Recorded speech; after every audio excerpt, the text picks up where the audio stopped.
Day 2 of SCP Secret Files, Secure, Contain, Protect. Now, as we know from this point on, we are currently Carl, who is just starting as a brand new graduate from MIT, now working at SCP as an archivist, and he is learning the hard way about what is really involved with concerning his job and what anomalies actually are and what sort of horrors the SCP Foundation protects us civilians from.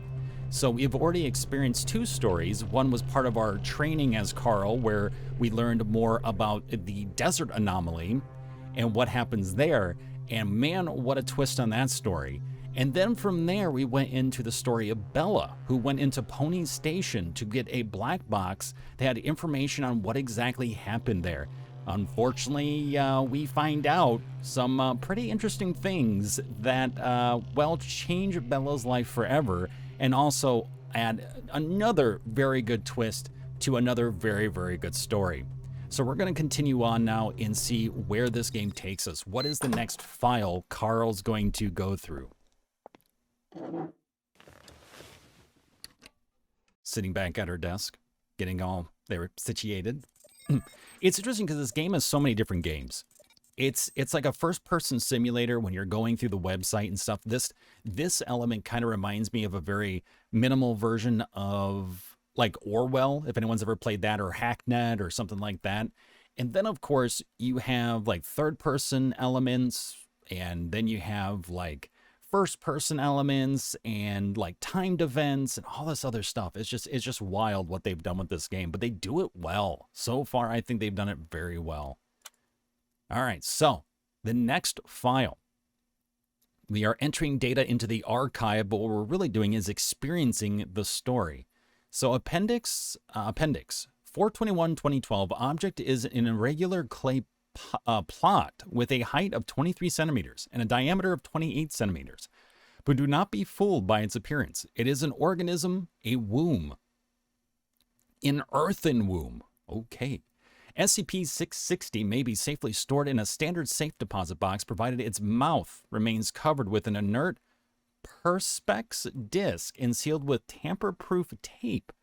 Log of tests involving human experimentation with SCP-660.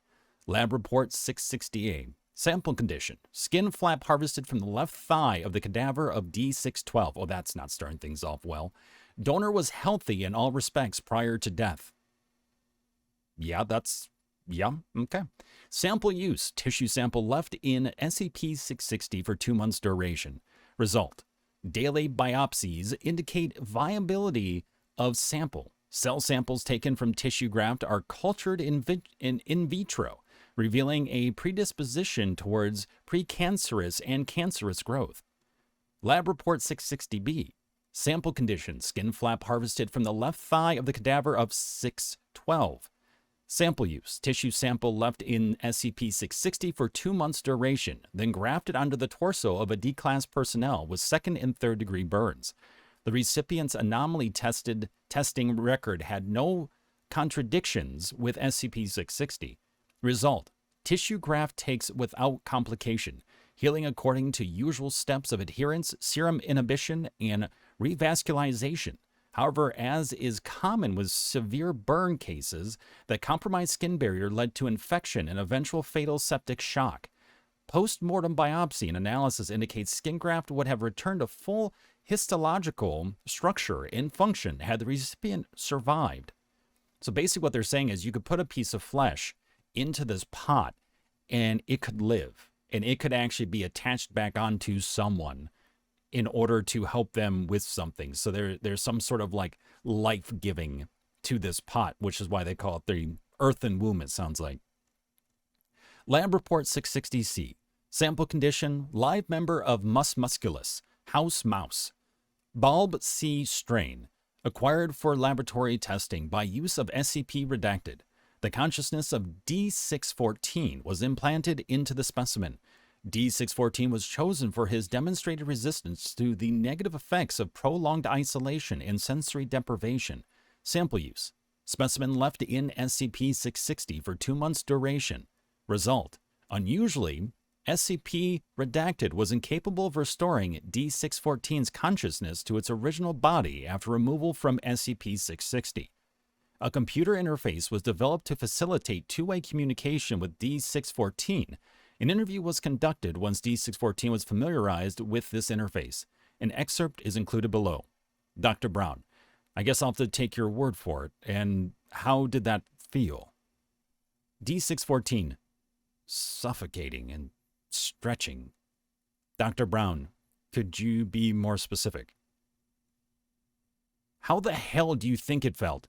Even mice need to grow and move and live. Every part of me was straining, but I was stuck. I thought I would explode.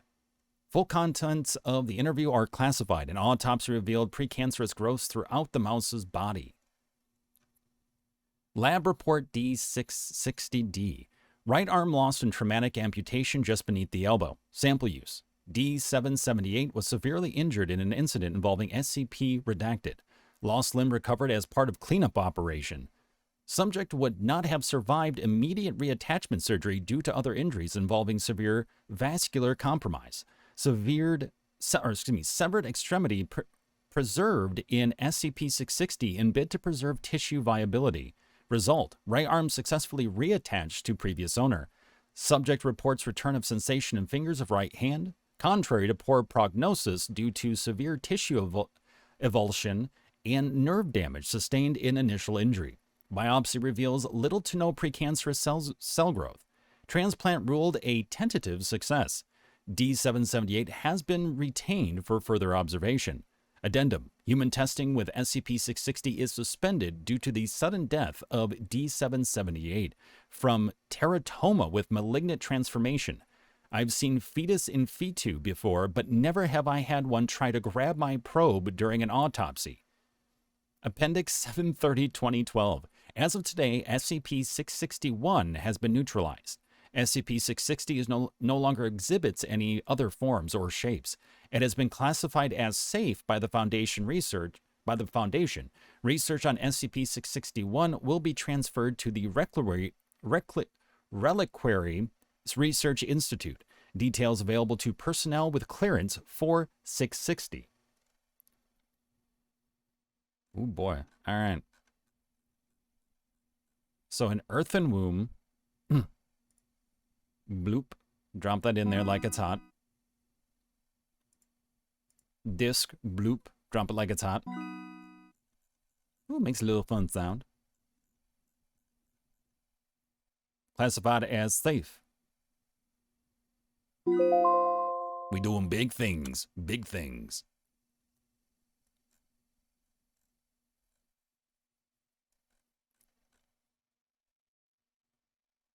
What else are we doing? Okay, so we're doing the next one here. Addendum 1431. The trees were grown on site from saplings obtained from parent plants located in Nara Prefecture, Japan, in 1905. The parent trees were owned by a family of traditionalist swordsmiths, claiming to be descended from a legendary sword maker named Amakuni. They referred to the original trees as Jinki no Kodachi, or the Blade Wood Grove. It is from them that the Foundation gained the techniques to cut and work the wood and petals into serviceable items. The original trees are still in Japan, owned by the government and still tended to by the same family. However, the government has denied all existence of the trees, and any products made from them are kept within the country. Addendum 1432. SCP-143 is to be watered twice every day on a regular basis via a large sprinkler system, unless already watered by local precipitation. Personnel are not allowed to enter the enclosure without Level 4 administrative clearance and are advised not to touch any of SCP-143, nor stand beneath them unless wearing proper protective gear. It is important that no one be within the containment area when SCP-143 begins to shed. However, after the shedding has concluded, the collection of the fallen petals for testing purposes has been authorized by the project director. See SCP-143 testing log. Document 143A. We lost 3 staff to 143 today. They were collecting petals dropped by the trees the previous day, when a sudden gust picked up, shaking a good deal of the petals from the trees and blowing them around. Stayed that windy for the whole day. I'd send a cleanup crew, but it's still pretty windy and the odd petal is still falling. We'll have to pick up the remains when the wind dies down in a couple of days. So they're saying that this is a Euclid. It's a plantation of 300 specimens of unique types of tree. The trees are similar in appearance to Prunus x Eudonesis, Japanese sakura, or cherry blossoms. All right, so we'll take this, we'll bring it over. So we'll add the addendum. So this has already been created, but now we're just adding additional elements to this archived file, basically. So they did a hardness test with standing temperatures up to 1800 Celsius. Good God. They tested weight to strength. High temperatures upwards of 1500 Celsius. Separate pieces are capable of being fused together. Interesting. Okay, is there anything else? Did we miss something? Oh, this here.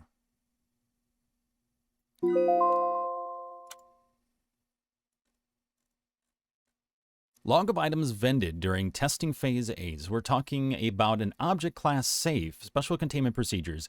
Any access to SCP-261 must be approved by staff with level 2 security clearance or higher. Any and all items dispensed by SCP-261 must be recorded along with the amount of money entered and the amount of time elapsed between uses. Testing approved by Site Command is not under these restrictions. Items dispensed by SCP-261 should be reviewed by site health and safety officials before consumption. Failure to do so releases the Foundation from any obligation regarding negative effects. Items deemed dangerous or useful to research will be confiscated by site security, with financial compensation provided in proportion to money spent. So it appears to be a black vending machine with no front glass panel and a small keypad on the right side. It was recovered in Yokohama, Japan, which, yeah, a vending machine in Japan, go figure. SCP-261 was brought to the Foundation's attention after investigation of an urban legend about a magic vending machine that was circulating on the internet. SCP-261 was found in a back alley behind a large shopping center with a handwritten sign saying "out of order" in Japanese taped to it. SCP-261 has no marks or identification of any kind, and no locals remember when or how it came to be in its current location. After a key was made and the front door opened, no abnormal materials were found, and it was determined that SCP-261 has never actually contained any food or beverage items. The keypad, while connected and operating correctly, does not activate any of the dispensing mechanisms. When money is placed into SCP-261 and a 3-digit number is entered on the keypad, SCP-261 will vend a random item. SCP-261 has not accepted any currency other than yen, with rejected currency being deposited in the coin return slot. It is unknown how these items appear. However, SCP-261 will not operate when the door is open or when recording devices are placed inside. The number entered on the keypad has no effect on the item vended, nor has any pattern been detected. Items are always some form of snack food and typically have bright, attention-grabbing packaging. It is capable of operating with no external power supply, but operation in this state will cause unstable vending to occur much more quickly than normal. If SCP-261 is used several times in a short period of time and/or large amounts of money are entered before an item is vended, SCP-261 will start to dispense bizarre items. While still food, their suitability for human consumption is often non-existent. I have heard about this SCP, actually. It's pretty cool. It's actually in Containment Breach, too. You can actually go and buy stuff from this. You can get coffee, water, but also a lot of interesting oddities, too. You can actually get a drink that doesn't give you God mode, though there is something about God mode in the game that you can actually get from an SCP, from an anomaly, but can't remember what it is now. But you can get something that benefits your character. Anyway, so log of items. Testing phase 8, 800 yen entered for each item. Items being dispensed every 2 minutes. SCP-261 is attached to power. Notes: safety regulation stipulates that SCP-261 may be used a maximum of 10 times per 24-hour period, with no transaction value exceeding the equivalent of 500 Japanese yen, which really isn't all that much. However, in view of the necessity of this experiment, the Foundation has approved Dr. Redacted's request to use SCP-261 at high frequency. Coke Zero, a can of Diet Coke packaging in English. Cheetos, a small bag of Cheetos snack food packaging in English. Black, a single pack of caffeinated chewing gum packaging in Japanese. Now, I've had Black and... Yan, a single Yan cone with peach dipping frosting packaging in Japanese. The Meiji Seika Company does not produce this flavor. Pepsi Dragon Twist, a can of Pepsi Cola with a trace of fruit flavor packaging in English. Flavor identified as dragon fruit. PepsiCo does not produce this product. Dark Side Cola, a can with clear plastic sides, packaging in Japanese. Liquid inside is clear. When opened, liquid appears to react to the air and changes to dark black over a period of several seconds. The black coloration looks like billowing smoke and cannot be reversed. Liquid's taste, described as cola, with something spicy in it. It's kind of like a company's dream machine. It's like the idea generator, you know, like, oh, what could be some good things that we could sell to the people? Boom, this machine has it. The Little Bakery 7-grain, a small tube the size of a candy bar with a green button made of aluminum, packaging in English. When the top is twisted off, a mass of dough is extruded. Dough contains several enzymes and bacteria that have not yet been identified. On contact with air, these cause the dough to rise and bake, killing the microbes in the process. Produces a small round loaf of bread weighing 250 grams. Taste described as good but chewy. Lemon clams, thick plastic baggie with a plastic tube on the side containing water and 12 clams, packaging in Dutch. Following on-package instructions, the plastic tube was cracked like a glow stick. Liquid in the bag flashed to steam, venting from a hole that popped open in the top of the bag, slightly burning one researcher. Steaming finished after 38 seconds, after which clams were found to be fully cooked and infused with a mild lemon flavor. On investigation, clams match no recorded species. Diet Ghost, perfect for this season. A can containing an instance of SCP-2107. Packaging was in English. Testing done on this instance provided similar results to other contained instances of SCP-2107. This marks the first time SCP-261 has vended another SCP object. Unknown. Oh, we got a couple unknowns. Unknown 1. Small mesh bag filled with small multicolored pyramids, packaging in an unknown language. Pyramids found to be very hard and unpleasant tasting compared to chalk in taste and consistency. When placed in hot water, pyramids open and produce strings that quickly dissolve, coloring the water the same shade as the pyramid. Water had no additional taste, but tasting revealed a sharp increase in mineral, carbohydrate, and protein content, with several minerals unidentified at the present time.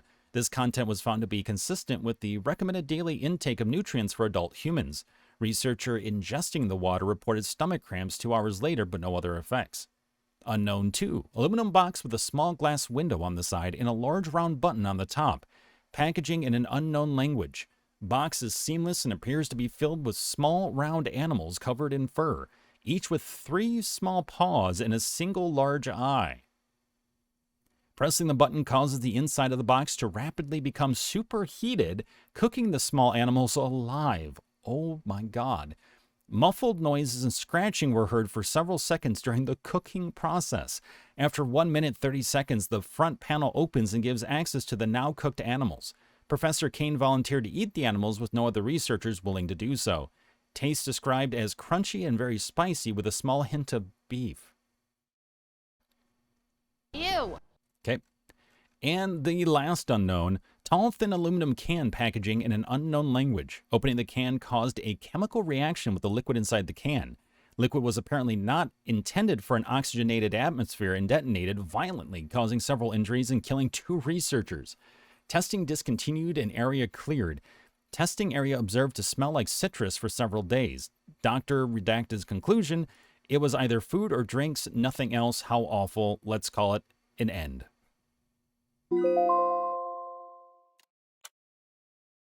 No tasks. All right, well, GG easy. Zoe, it's 5 minutes to 4 o'clock now. Just about ready. Gent, you're not coming? Nah. Doesn't suit me. Getting so serious. What are you talking about? Hi, Carl. We're going to attend the monthly lecture. Monthly lecture? Each month, the Foundation invites someone famous to hold a lecture to share new knowledge and insights pertaining to SCP. For this month's lecture, they invited Dr. Trevor. He holds a high reputation within the Foundation. Interesting. Count me in. I'll send you the link to the monthly lecture just a sec. Ooh. Dance and Dragon. SCP-1762 and I, Daniel Trevor.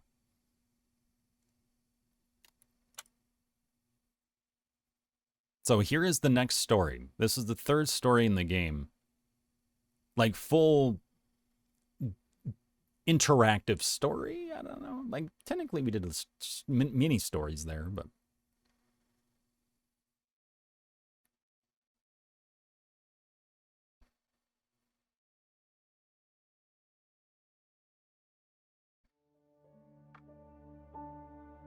There are many stories in this world. Some are read widely all over the world. Some are hidden in dust and known only by a handful of people. Today I'm going to tell you a story no one else has heard before. A real story of mystery and wonder and adventure. Nice. And then you too will become the guardian of this story. The story takes place in a world of long ago. World of fantasy. The hero of our story is a little boy. His name is Daniel. Aw, shit. Daniel. Danny. Big D. One day, out of nowhere, Daniel got a serious case of chickenpox. It made him look like a strawberry.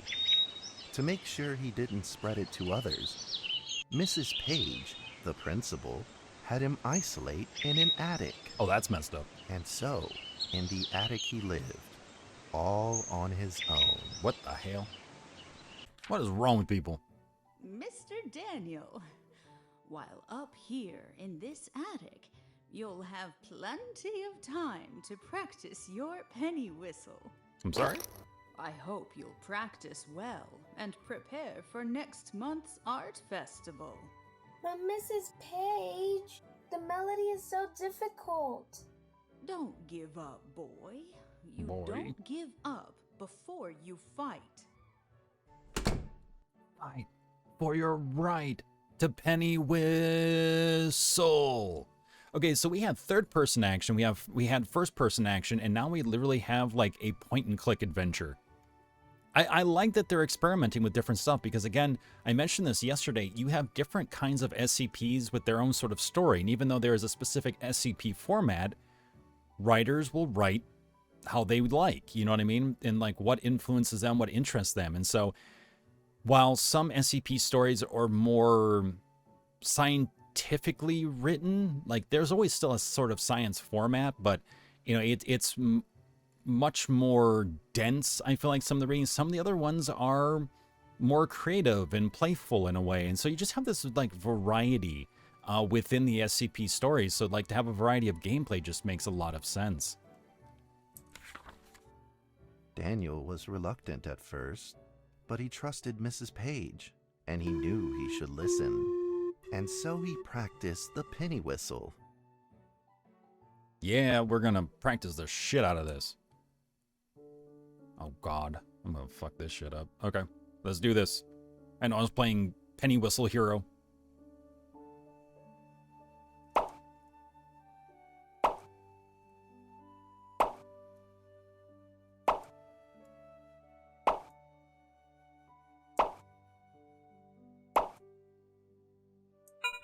Shit. Penny Whistle Hero.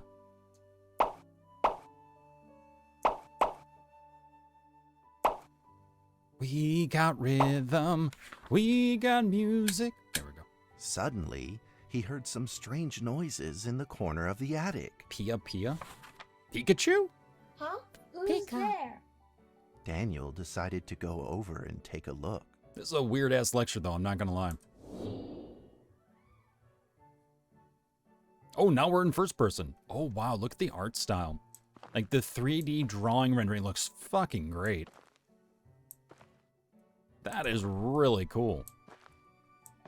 I would actually love to see more point-and-click kind of adventures also sometimes have this option. I guess it's not really them point-and-click, but the sort of illustrated look, but in, like, this form is just really cool. It was a mousetrap, and there was a red origami paper dragon inside of it. Kill it. Kill it with fire. Daniel carefully removed it. It was marvelous and beautiful. The only problem was part of its wing was damaged. Had it coming to it. But Daniel found a way to repair it. Great. He's doomed us all. God, okay, I was not expecting this. Choose items to repair paper dragon. Choose items? What, choose items to repair paper dragon. What do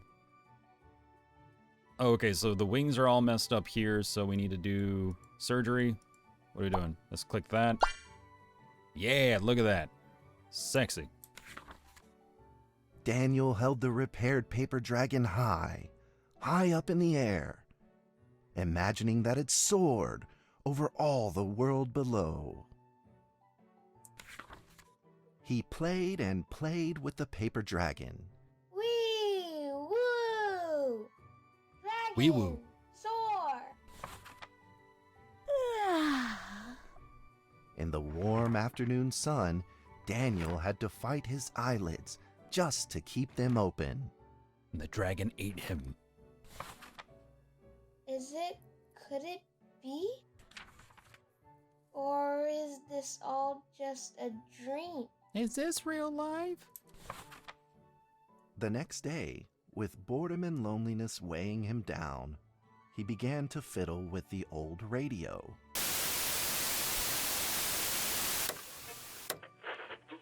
Our town is located in the plains, where earthquakes are not particularly common. Although there are 17 fault zones around us, they are all inactive.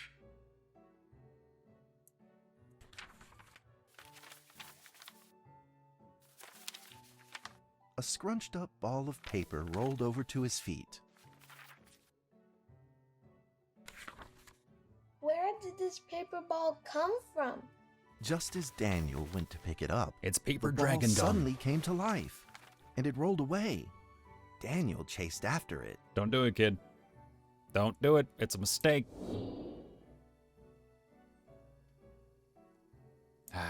Kids never learn. You know, this is kind of like a Harry Potter story right now. Except for, you know, he's not shoved underneath the stairs. Hey, stop it. Bruh, I can't. Stop it. I can't sprint. Hacks. Speed hacks. Hey. Hey.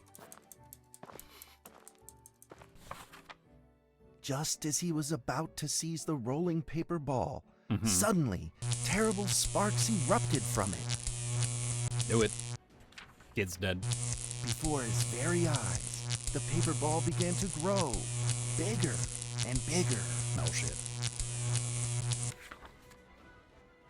At This is that why we can't have moment, nice children's stories. A red figure suddenly appeared.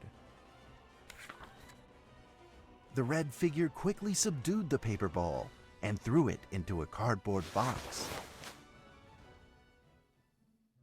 Oh. Daniel studied the red figure carefully. It had a sticker on its fluttering wing. It was the paper dragon. I wasn't dreaming. Thank you for saving me. Daniel was Aw. grateful and very happy. He walked closer to the paper dragon, but the paper dragon seemed timid and afraid and backed away. Just then, Daniel had an idea. Oh god, are we playing the penny whistle? He took out his penny whistle and slowly played a tune. Oh no.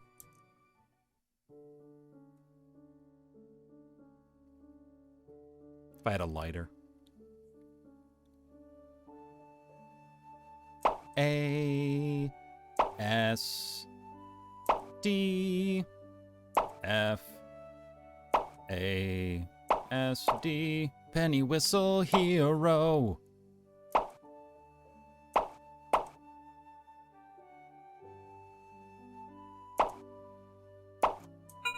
Shit. Balls. I like screwed up the first time and then it screwed me up on the second. Had like a moment of panic, like, oh god! 1620?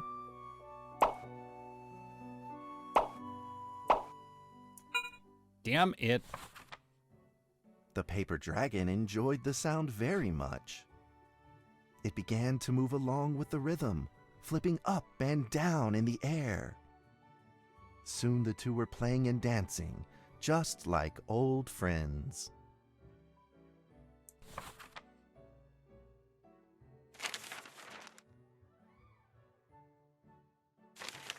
The hell? The paper dragon traced out a beautiful arc in the air, communicating with Daniel in a unique way.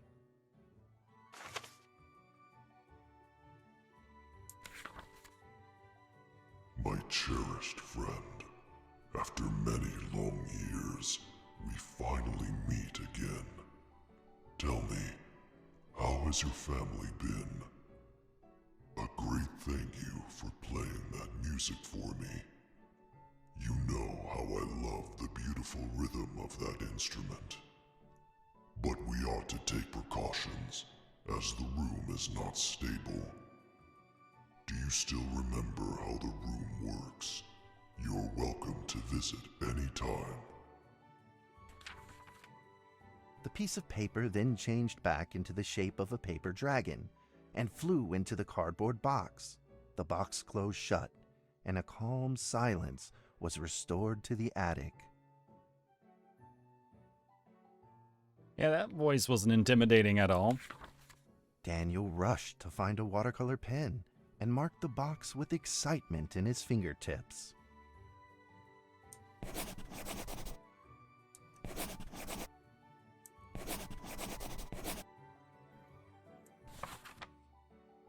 Over the next few days, the paper dragon came out often to play with Daniel. During this time, Daniel introduced many of his friends to the paper dragon.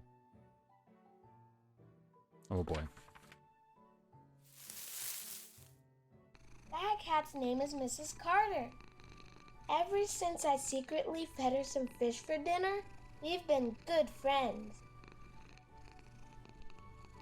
That's Duke, Mrs. Jessica's pet. He doesn't like Rainy Day or Mrs. Carter.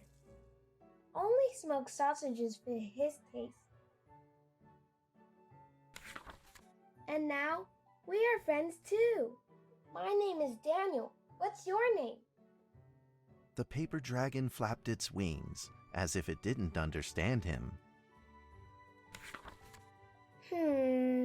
Well, since you like the sound of the penny whistle so much, why don't I just call you Penny? I'll keep practicing to make it sound better.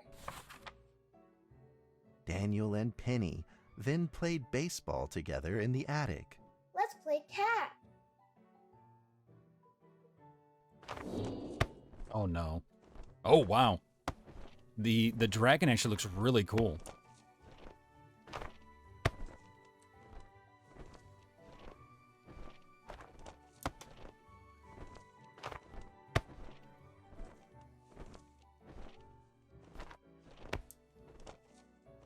Yeet.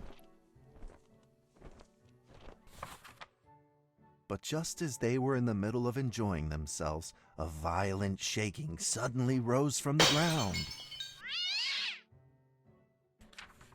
Mrs. Carter. The stubborn earthquake is back at it, folks, and it seems even stronger than last time. At this moment, the box suddenly shot open. Oh and shit. thick clouds of smoke billowed out, Oh no. followed by several paper balls. Oh damn. Penny attacked the paper balls without a moment's hesitation and promptly threw them back into the box. Penny then flew around in front of Daniel and rushed right back into the box. As the box closed, the earthquake stopped. Facing a friend's farewell without a formal goodbye, Daniel felt confused and lost. So He moved the box to the box center is an of the attic. SCP, and the Facing other it, elements he inside of it's practiced his probably penny whistle day in and day out. an offshoot of that SCP, and that's what's causing earthquakes. Interesting.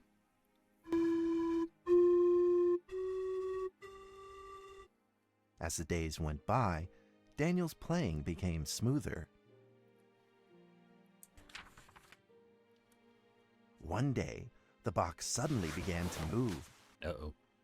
Oh no. It won. It won out. Huh? 1, 2, Oh. 3, 4. This time there were 4 paper dragons. But they weren't alone. Enemies Great began to balls jump of out of the paper. box too. Earthquake! Another earthquake! This time it's reached a magnitude of 5.8! In that small attic, the 4 paper dragons fought fiercely against the paper balls. This time, the paper balls used new tactics. They clumped together into a single monstrous ball of paper. It began to shoot strong bursts of electric sparks at the paper dragons as they flew through the air. As they were hit, the paper dragons fell from the air, one after the other. Oh, that's not good. Seeing the injured paper dragons, Daniel felt very distressed and anxious. Just then, one of the paper dragons painfully started to fly and gathered the remainder of its power. The paper dragon transformed into a great beam of light and dove straight down to pierce through the monstrous paper ball. And then came another paper dragon. The monstrous paper ball was blasted to bits, exploding into smaller paper balls. Trembling, they struggled to escape back into the box. Our box. The sacrificed paper dragons were reduced to swirling shreds of paper, Womp, womp, womp. and a silence pervaded.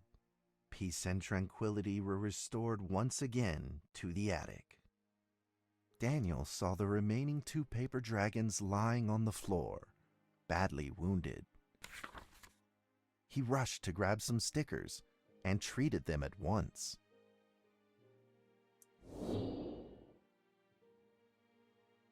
Oh shit. Hey, I'm here, guys. Don't worry. I got you. Picking up gently. Very gently putting on stickers. Boom, you're good. All right, here we go. What the shit? All right, here we go. I need healing. I'm gonna call you dragons Genji. Suddenly, countless paper dragons began to gush from the box. The 2 wounded paper dragons were repaired and began to fly.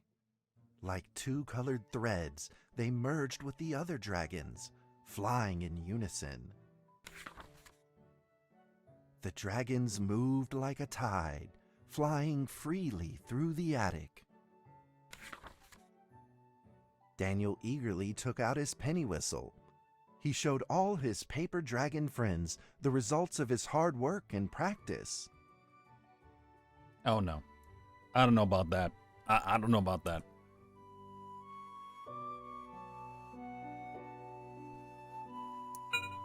What?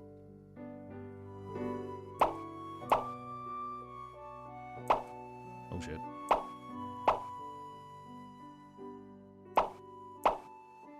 Gotta get that timing. This is nothing like Guitar Hero, like doing Dragon Force, but still, for some reason, it's like so easy to psych yourself out.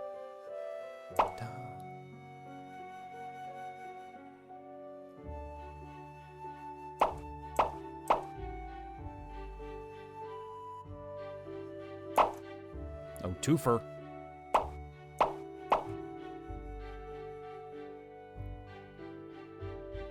Can we go all the way?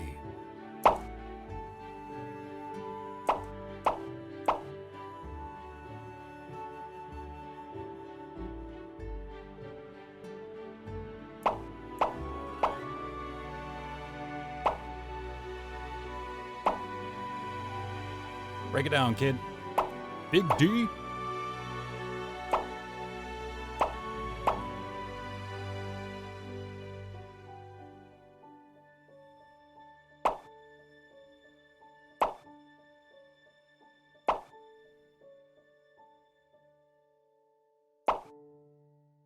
If I had a lighter.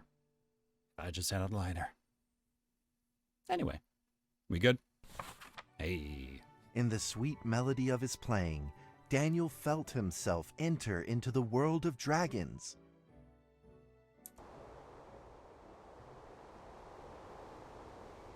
Oh, this is a hell of a drug experience.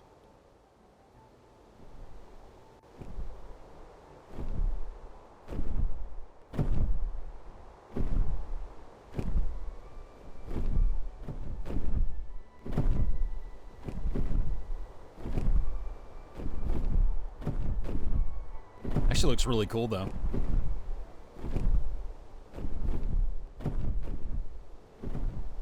You are paper. The paper dragons merged into a long letter and floated down towards Daniel to tell their story. Interesting. After the last war, the fantasy world enjoyed a long spell of peace and stability. But now, the giants have returned. Oh, shit. They have launched ferocious attacks, trying to invade your world through the room. We are prepared to launch the final defense. Then we will have to destroy your room. Oh, shit. For it is the last remaining entryway into your world. Kid, run. Please believe this farewell will only be temporary. We will not be apart forever. Oh, boy. And we will never forget our eternal mission of protecting Oh, you. well, that's something. Paper Dragon will drag your soul to hell. It's what it sounds like with that voice. At that moment, the paper dragons flew back into the box. Kid, get the fuck out of the room. Time to move to the Daniel basement. still couldn't fully understand what the paper dragons had meant, but he had a vague feeling in his heart that he may never see his new friends again. A few days later, Daniel's chickenpox had fully recovered. He could now play the penny whistle very, very well. But the paper dragons never returned. Put this in the bag. All right, check. Put those in. Check. Yep, nailed it. First try.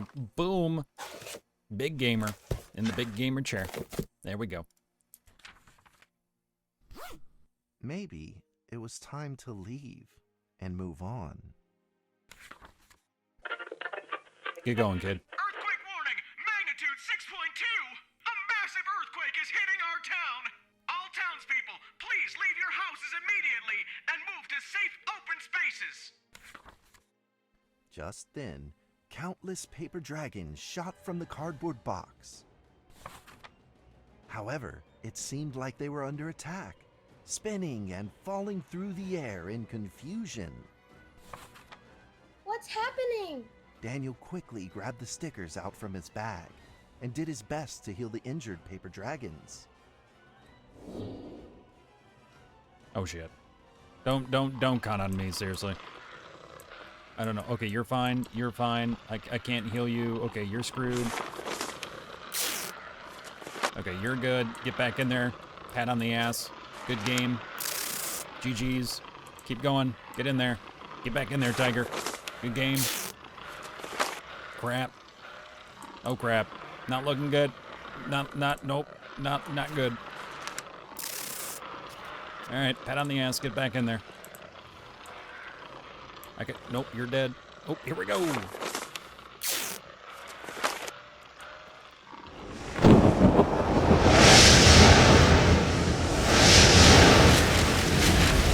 That's not good. Nope. But the paper balls swarmed together and pushed Daniel away, subduing him firmly in the corner. He couldn't move. Suddenly, ominous clouds rose from the box, and a violent lightning flashed through the room.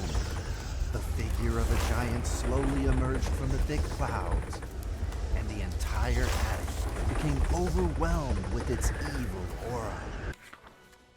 The earthquake is growing stronger, now with a magnitude of 7.1. Heaven almighty, are we doomed? The giant unleashed its power maniacally. The paper dragon struggled against it, with no means of fighting back.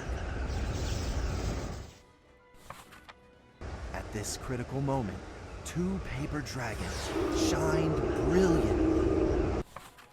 Together, they heroically crashed their bodies into the giant. Daniel thought the giant had been defeated by the paper dragons, but soon he found that things would probably not be so simple. Dun dun dun. Now keep in mind for folks watching that this game is several different SCP stories with one overarching story connecting them all, and each story is presented in a different kind of game style. So this one is more of like a point and click adventure with a little bit of first person element, whereas some of the other ones have been completely different. The giant's figure could still be seen in the thick smoke, looking evil and terrible. The attacks of the paper dragons had had no effect, and the giant had only grown stronger. It fought back with a new ferocity. The paper dragons were simply no match for it. Oh shit. The earthquake is going stronger still!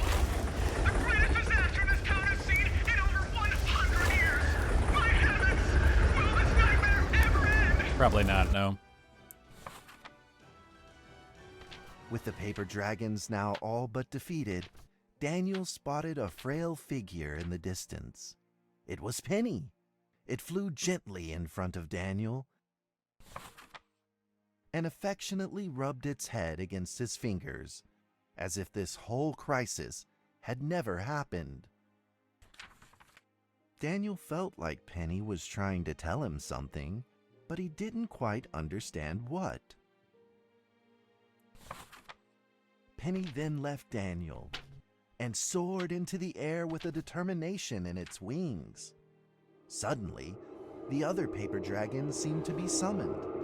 They flew through the air, all together in unison, responding to the call without an ounce of hesitation.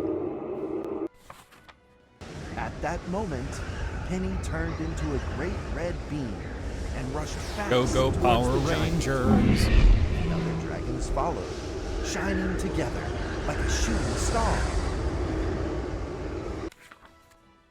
At that moment, Daniel seemed to see a real dragon flying. No!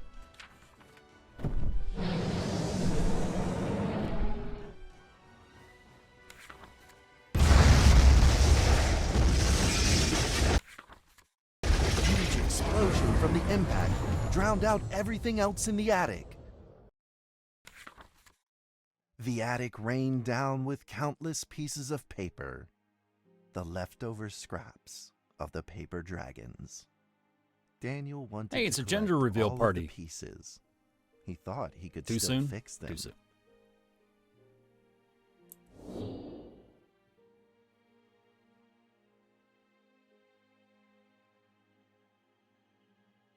Hey, good to see you, man. Death by paper ball. I'm gonna cry because I actually read the tale for Here Be Dragons. Wah, wah, wah. What are we doing? Oh, scraps. Okay, grabbing the scraps. I think the box got completely annihilated, too. Scrap. Scrap. I'm a scrap picker-upper. Look at me go.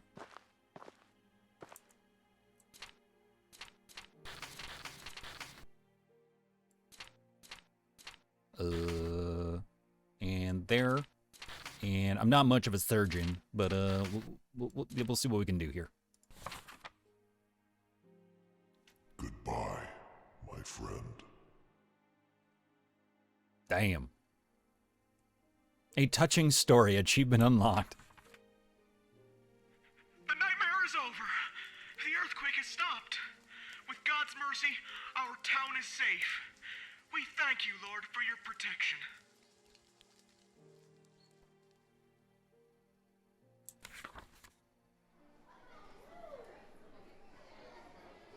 A few days later, the art festival was held as scheduled. Daniel attended the show with his penny whistle. Oh god. We gonna break it down again? And now, Daniel Trevor Here, word dragons. perform a penny whistle solo of a Past song tense. titled Womp womp. Fly With Me. Fly with me.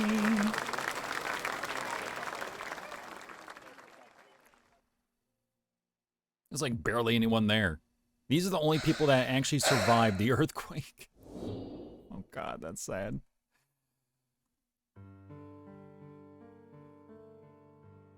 It's like 10 people in the crowd. These are the last 10 people in town. God, okay. Let's do this. Let's kick ass, take names. On the penny whistle. Penny whistle hero.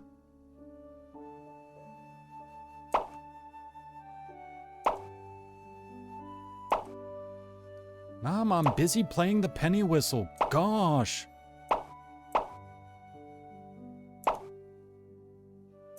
Quit playing with your penny whistle, Daniel. But Mom. Trying to release my dragon.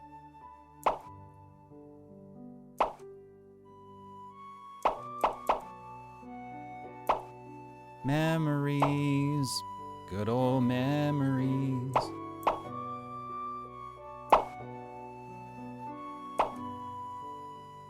You're not gonna distract me with memories. I got notes to play as I fuck that D up.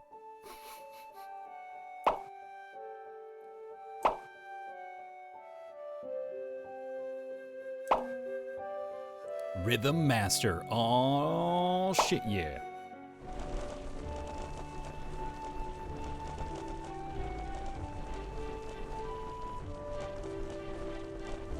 Oh, really? That's actually what happened in the tail. The box just went up in smoke, and then it said they hear word dragons. Oh, God.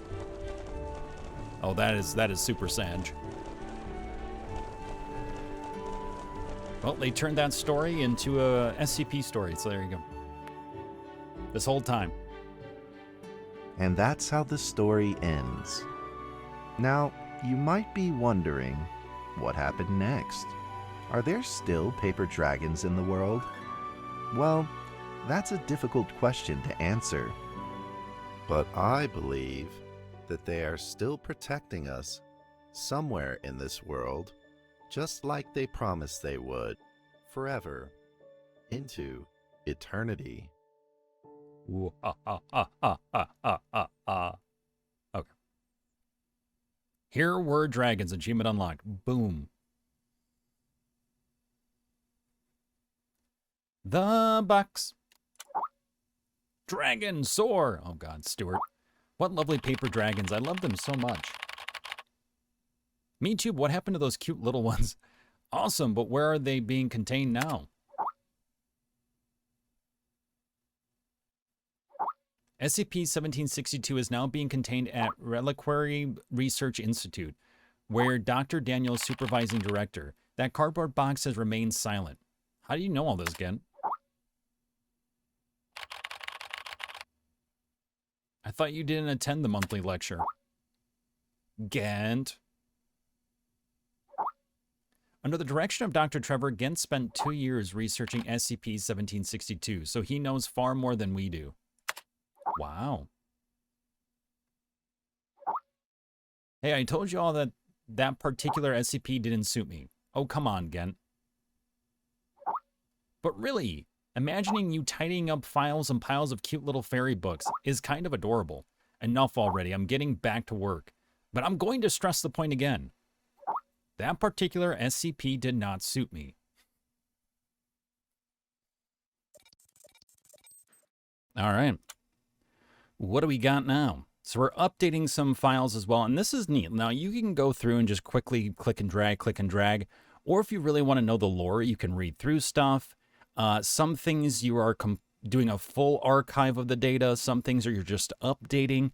But it's neat because you get to read through some of the different stories of SCPs if you're not familiar with them and stuff. So I think it's pretty neat. So for this one, it's in Yorkshire, England, Site 83, Antique Glass Perfume Bottle, Level 3 Senior Researcher, Victorian Era, England, 2 to 8 hours, SCP-300. So SCP-300 is in a locked and climate-controlled container at Site Redacted. Experimentation on SCP-300 may only be performed with prior written permission from at least one Level 3 Senior Researcher, and any observations made must be recorded for later analysis.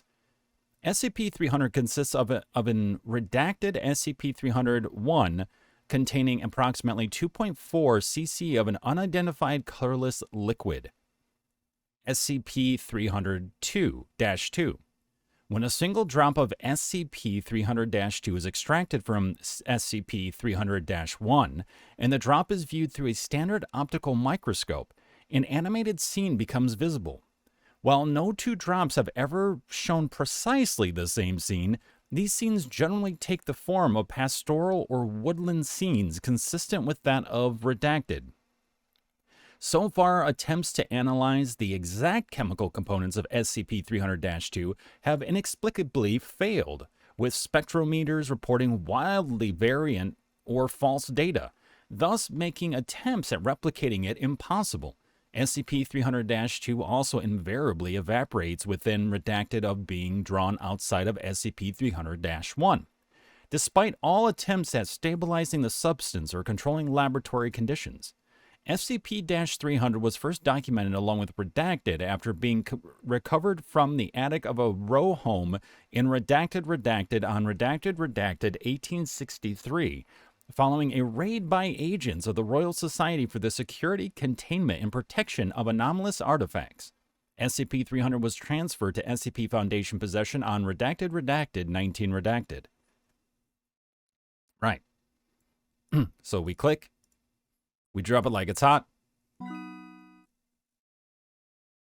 We click. We drop it like it's hot. Antique glass. So it consists of an antique glass perfume bottle, which is -1. So the bottle is -1. The liquid is -2. Interesting. And then we have Victorian era England. And then 2 to 8 hours. You can see pastoral scenes. Interesting. So this is an addendum that we're adding on here. And a conclusion. So SCP-090. Artifact is to be held in a secure bunker in the facility at Site Redacted and constantly monitored by approved Class D personnel. The object's new arrangement is to be imaged every time it shifts. New arrangements are fed into the facility's Class OT supercomputer. Division Chief is to be notified of all changes and current estimates every half hour.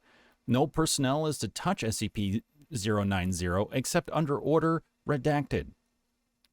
AXA security level has been created for monitoring SCP-090.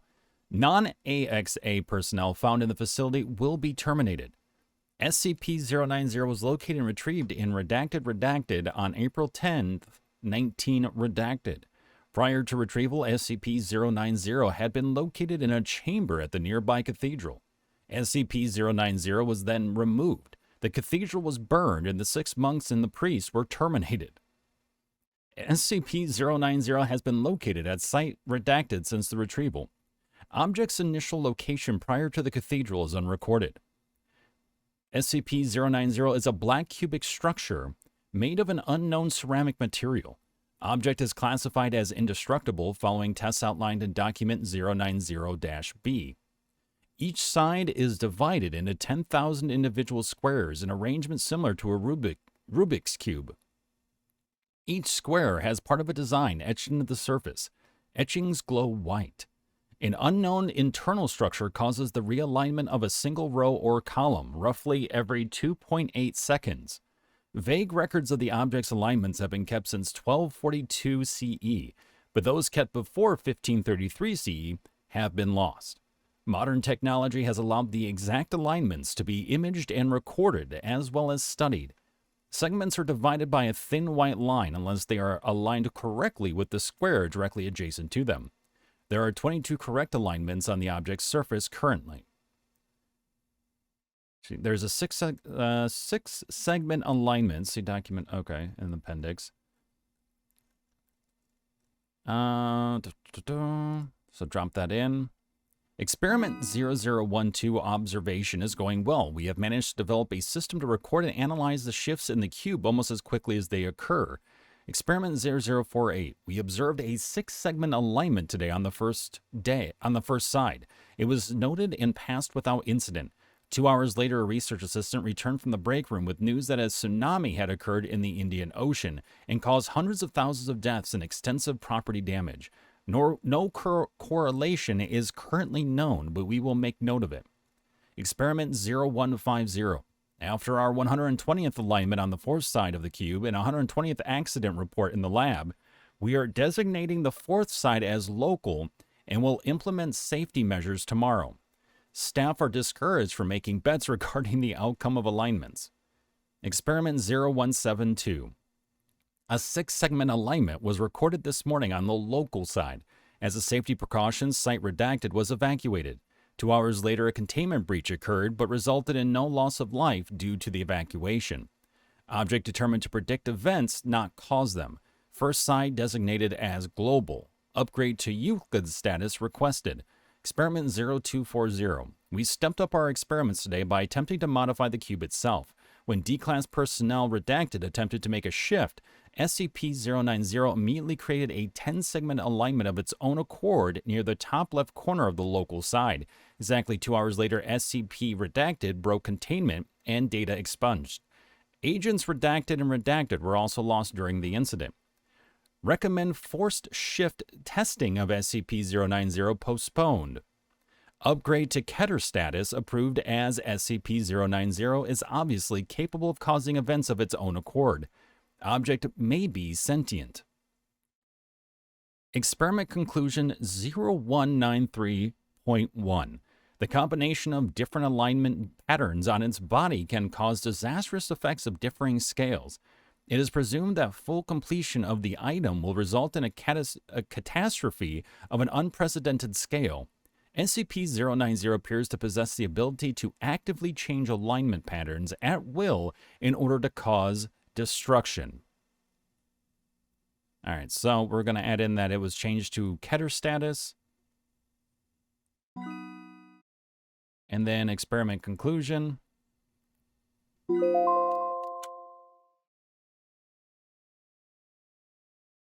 SCP-898. Now, mind you, there's all different kinds of gameplay. This is just one of them. This is sort of like the sim mechanic in the game. But there's first-person mechanics, running and getting chased and interacting with puzzles and stuff like that. Let's see. SCP-898, Object Class... Special Containment Procedures. Information pertaining to the creation and application of SCP-898 is restricted to Foundation personnel with Level 3 clearance or higher. Experimentation with SCP-898 may only be conducted with the approval of a majority of the Overseer Council. SCP-898 is a memetic disorder specifically created by Foundation researchers for the purpose of serving as defense mechanism against redacted. Its development was undertaken as part of Operation Azure Skies in 1992. The objective of Azure Skies was to design and employ a variety of devices to protect Foundation personnel in the field from supernatural threats that conventional technologies were not sufficient to guard against. SCP-898 specifically was created over the course of 3 years of study and experimentation, taking information from analysis of already known memetic SCPs to drive a Gestalt research and development program. The SCP-898 project was overseen by Dr. Grinko during its run until its official cancellation on December 22, 1995. The conclusion Dr. Grinko and his subordinates reached was that, redacted to that end, Grinko proposed that a simple biologically motivated catalyst might be the solution. According to the theory he developed, when a subject's mind that had already been infected by SCP-898 detected a potential mimetic invasion, SCP-898 would automatically stimulate the subject's sympathetic ganglion to flood the subject's system with adrenaline and provoke a fight or flight response. The subject would then dismiss the invading meme in the process of either initiating an attack or in fleeing from the meme's effective range. The method for detecting invading memes revolved around tracking sudden changes in the subject's limbic system. A common trend Grinko and his team had observed among mimetic viruses known to the Foundation was that nearly all of them stimulated an unusually high amount of activity in the orbitofrontal cortex, and so SCP-898 was designed to activate in response to this stimulation. Or if the subject became consciously aware of a mimetic attack, which would frequently start off orbitofrontal cortex activity as well. In order to ensure that SCP-898 would provide adequate protection against all types of memes, Grinko opted to form the core of his counter-meme around all 5 senses. SCP-898 at its completion would include auditory, visual, olfactory, tactile, and taste-based elements. After the inception is completed, a Class A anesthetic must be administered in order to prevent looping, auto-activation, and related phenomena. God. Understanding memetics. Memetics are a type of information particle that contains supernatural abilities. In most circumstances, the medium that spreads the meme does not contain any supernatural ability. The meme itself is the sole carrier of supernatural ability. If, for example, a meme is written within a book, this does not mean that the book itself is a supernatural phenomenon. Only the meme within it contains supernatural elements. Memes do not have direct physical influence on humanity, but all humans exposed to and having perceived the mimetic SCP are at risk of being influenced by it. To be sure, mimetic SCPs do not emanate any detectable forms of mimetic rays or auras. An abnormal phenomenon will take place only once a human perceives it. In short, mimetic SCPs must first be understood before they can produce an anomalous phenomenon. Oh my God, they have a breakdown of memes. Okay, let's just, let's add this. Excerpt from the interview. Excerpt from interview. So we will reclassify it from Euclid to safe class, the memes. Memes are safe, kids. It's okay. No tasks, all right. Carl. What happened, boss? There's a temporary archive that needs to be sorted. Uh-oh. The others are in the field, so you'll have to take over. Temporary archive. Am I qualified enough? All right. Leave it to me.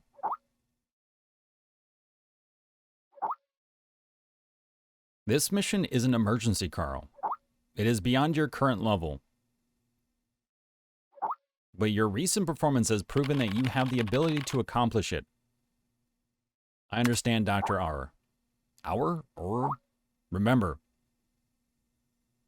stay sane and always in awe. Oh. All right, get to it then. Ha-ha! I'm gonna die. Okay, so we're working on a Euclid, SCP-239, Special Containment Procedures, Obsolete Data. Consciousness Intrusion, Operation Record, Participants. Director redacted, Executor D6744 Mike Donald. Synapse. Operation executed on March 26, 2005 on that night. Consciousness Intrusion Action, SCP-23901. This report contains a large amount of content. Do you want to read further? I mean, yes? ARB Potential Development Plan, Mandate from Council, Favorite Storybook of SCP-239, The Animals of Africa, Demeter Plan, Accident Investigation Report, Sean's New Test Plan. Okay. Well, we'll see what happens. Hello? Oh, Lord.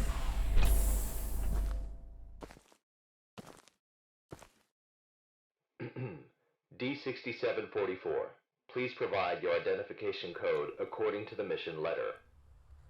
4 and 20 blackbirds. Tell me, Doc, when was the last time this rag on my head was washed? D6744, according to the 7th edition of the Security Regulation Amendment, you must first provide your identification code. Otherwise, you will be executed. Oh, good. All right. 4 and 20 blackbirds baked in a pie. You're a real fan of these formalities. Everything's got to be right by the book. Oh, God. Fuck. Mike Donald, consciousness intrusion expert, former leader of MTF UP2, codename Spider. Now, Level D personnel, number 6744. Enough with these damn formalities. Just what the hell you want me to do? D6744, do you know about the Witch Plan? I've heard the name, that's all. The plan is under the direct command of O5. Every last detail of the plan is protected by the strictest confidential terms. So what?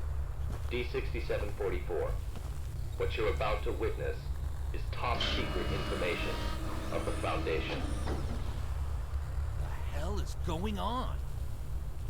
A few hours ago, something went wrong with the Witch Plan experiment. The energy of the human anomaly, SCP-239, is out of control and has begun diffusing outward, disintegrating everything it touches.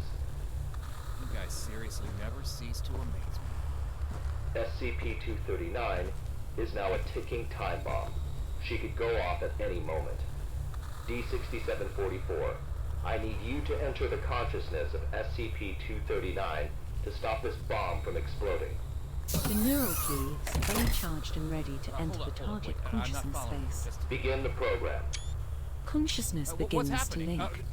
Start the countdown. D6744, 5, we don't have much time left. 3, Fuck, wait! 2, Wait, and wait! silence. That looked really cool, though, what we were looking at. I was trying to get a screenshot. There's some really good screenshots from this.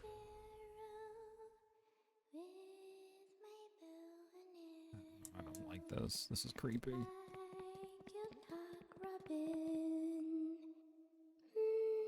Camus? Mangum? What? Names of philosophers? What's going on?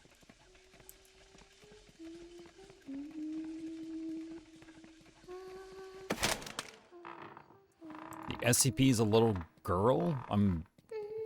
Looks like a massive electronic heart from the outside.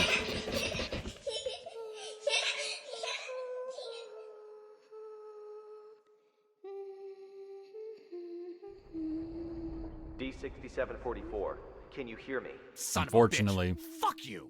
The situation is urgent. If you were still the way you used to be, you would have done the same. Hello there?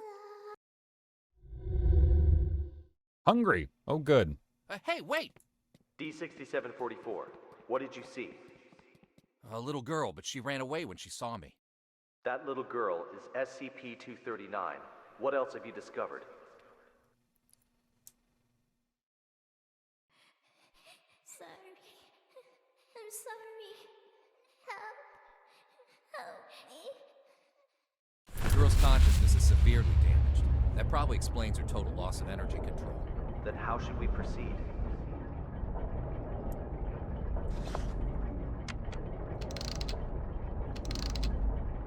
I'll have to enter her preconscious. If there's a solution to this, it's gonna be in there. Good. D6744, you really are the right person for this mission. D6744, I must remind you, SCP-239 is no ordinary girl. She is uniquely dangerous. Do not forget. Yeah, I Yep. got it. I'm dangerous too, don't forget.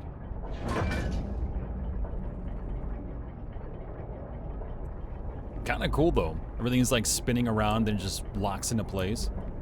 Time clock. Summer bird. Movie. Snake. Cry. Turkey. Eagle. 16. Eternal blood. So many like cinematic elements to this game. Red. Bleak. Stone green. Touch. close pained lust. Zeus, rainstorm whisper. It's like a psycho from Borderlands almost. Activate wings, fan, passion, French. People like dead in the chairs there. Red, sleep, stone Package green. to Valley Lane, Venus, Florida. Anxiety, close pained lust.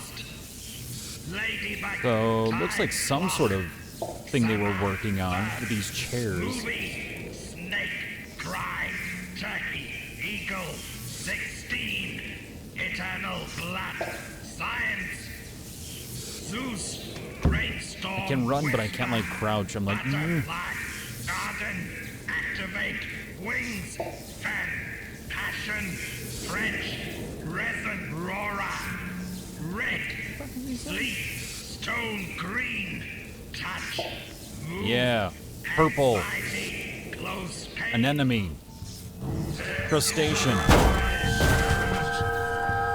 Oh shit.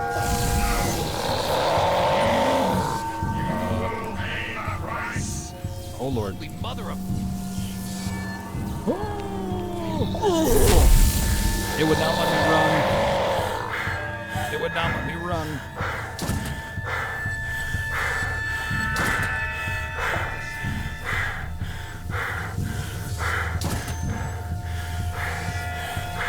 He do be on my ass though.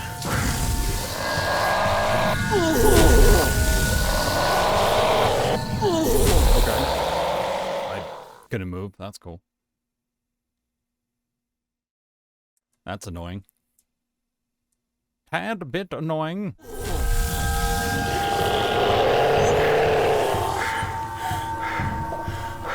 I can't take a photo during this section. Probably because I'm holding down the shift button. Bruh, I'm running. Come on.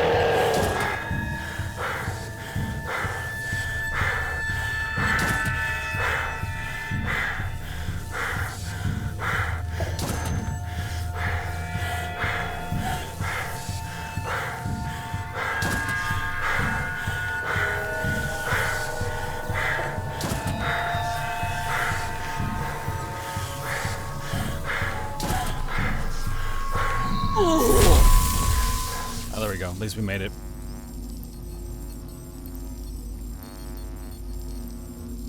Two, 3, 9.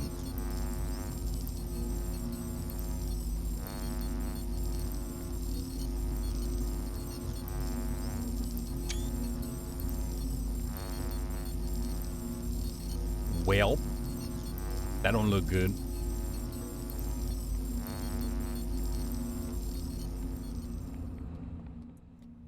Okay. Potential puzzle or something may be there. So this is happening within the consciousness of the SCP, which is no ordinary girl. And evidently within her consciousness is, well, I guess what she's used to seeing, which would be one of the SCP locations. So once we hit, oh, there we go. It said parts.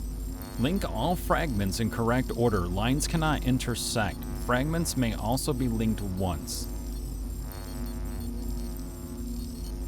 Correct all fragments in correct order.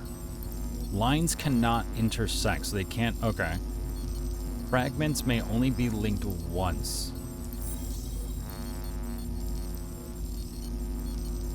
All fragments in correct order. And this, is this showing the order? Beginning and end?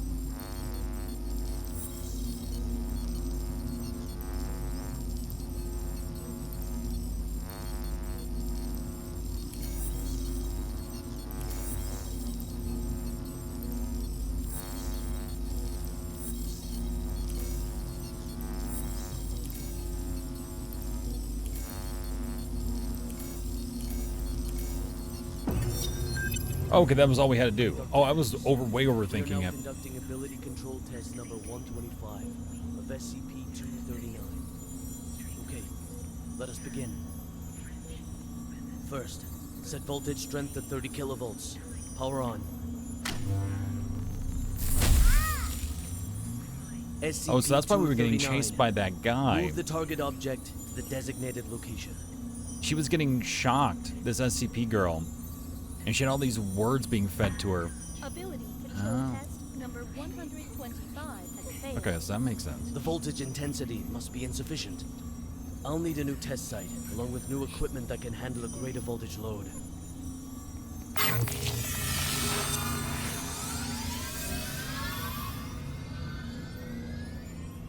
Well, no wonder she snapped. Jesus. Well, time to hop right in. Haha, boy.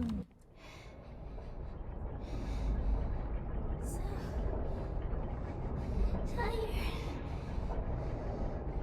Sleep. Let me sleep. Just a while. So we're getting different pieces of this like musical box that we then put together.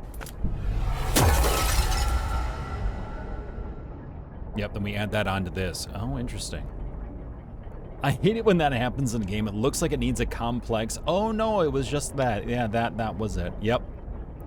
Yep, was definitely having that moment. Way over fucking thinking it. Bird's Nest calling D6744. Do you copy? Copy. The energy of SCP-239 is still diffusing outward. What's your situation? Situation's more complicated than I thought. I'm gonna need more time. Be quick about it. I got it. Quit rushing me. Damn, son. Oh, that's cool. It's a broken mirror instead of a door now. And you actually see into the location we were just in. Instead of like ourselves. That's very cool. They have some really neat art concepts in this game. Definitely a big fan. I'm so surprised at this. Not that I had like low hopes for it or low standards for it, but it just very impressive.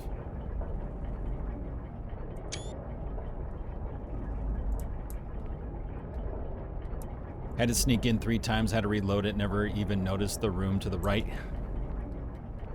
It never fails, it really doesn't. Like, all right, this is gonna be super hard and oh yeah, just it's actually pretty well laid out for me. Okay. Have you heard? Heard what? O5 is displeased with the slow progress of Dr. Pierce's experiments. They've appointed a new director to take over the project. You sure it's not Is just this a Pony rumor? Station? Today's morning session was chaired by Dr. Pierce. It's true, trust me. If I'm being honest, I don't really like Dr. Pierce. Something about him, you know, just gives me the creeps. There's that heart thing. Stop.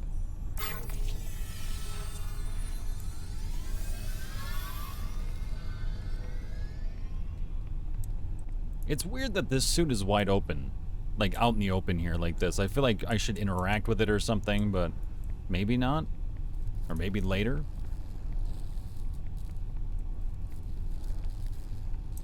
Because these are shut off, so why can't I interact with this? Interesting.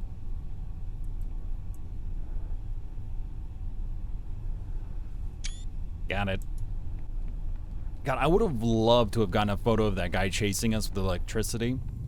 But I would have had to literally stop running, and I'm like, that's not a good idea. Oh, that don't look normal. Sean Pierce, Personnel Department for review. Dr. Violet Tauto, Senior Researcher of Site 1711 will visit your office at 9:50 a.m. today. Reason for visit, personnel transfer. Please be advised.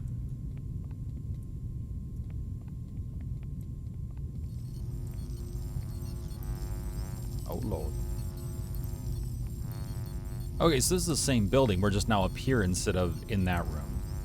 Got it. Ooh. That's actually kind of cool. Like the eyes, the nose, stuff kind of flipping around. Very cool looking. Requires employee card, so we probably have to put this together before we can get the employee card, I'm guessing.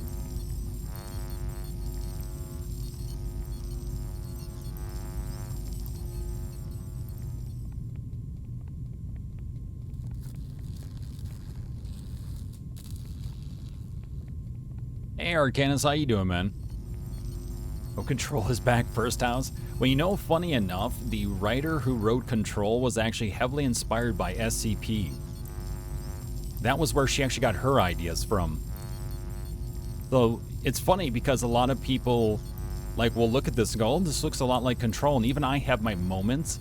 And then I'm like, wait, no, Control actually looks a lot like SCP.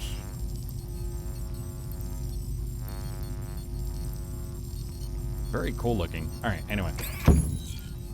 Link all fragments in correct order. Lines cannot intersect. Fragments only be linked once.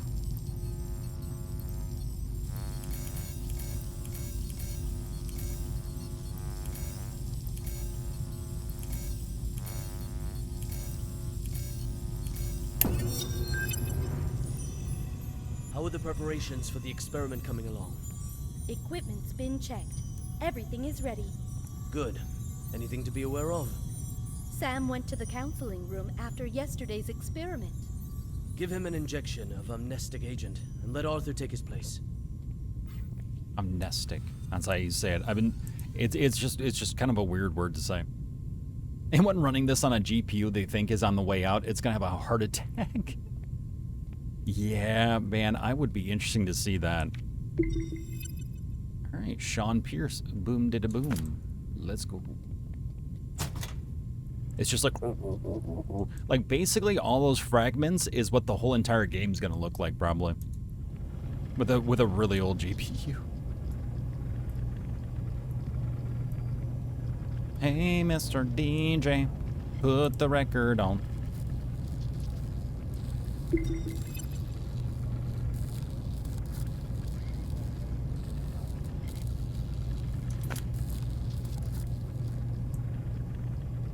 Sure what to do now. Let's see, switch on. Try again. Set voltage strength to 250 kilovolts. Dr. Pierce, the heart rate of SCP-239 has now exceeded 160. Her physiological indicators are quickly approaching their limit. Perhaps we should consider pausing for a while. You. Pressurize. Set to 250 kilovolts. Go. Now. SCP-239. Pay close attention to my instructions. Crush that car in front of you.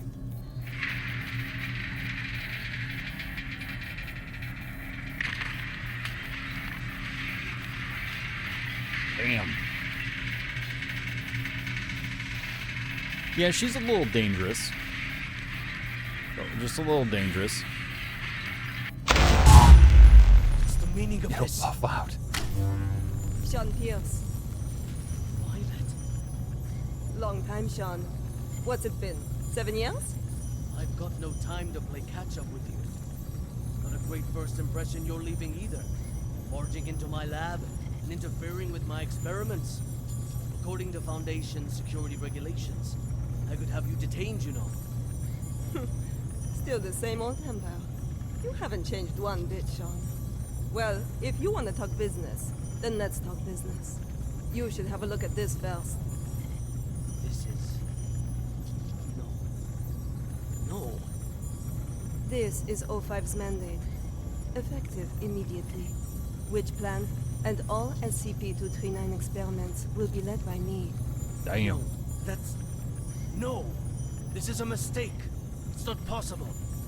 Don't take it personal, Sean. The simple fact is that the development of SCP-239 is moving too slow. They want a more ambitious approach. I kind of like this. A new process, if you will. They not only show some of the anomalies within a negative light, but also within a positive light, and the SCP Foundation in a negative light in some respects. So it's really interesting. Victory comes to those who fight, and to those who last. It's some really nice back and forth of who really is the bad guy here in a way, you know? It's a lightsaber?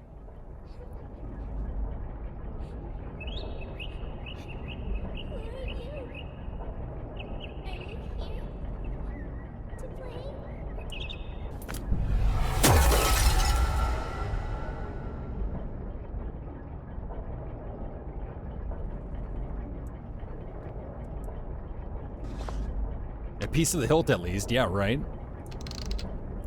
So we need 2 more horses. Bird's Nest, do you copy? Copy, loud and clear. Just what exactly is Witch Plan? That's not your concern. Focus on the mission at hand. Stop the spread of energy diffusion released by SCP-239, and do it quick. Yeah, sure. All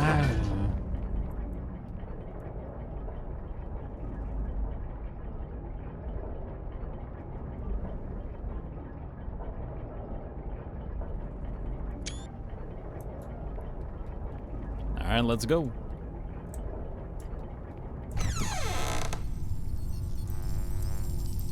Ah, cool. So now we're on the other side. We were first down there, then we were over there, now we're here.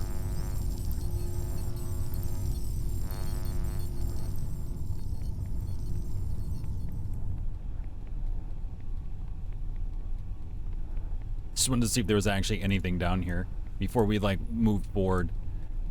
I love it when devs are like, hey, whenever we place someone facing a direction, they will always go in that direction. They will never look behind them. Because sometimes they do put stuff behind you and you're just like, oh, well, no shit. Look at that.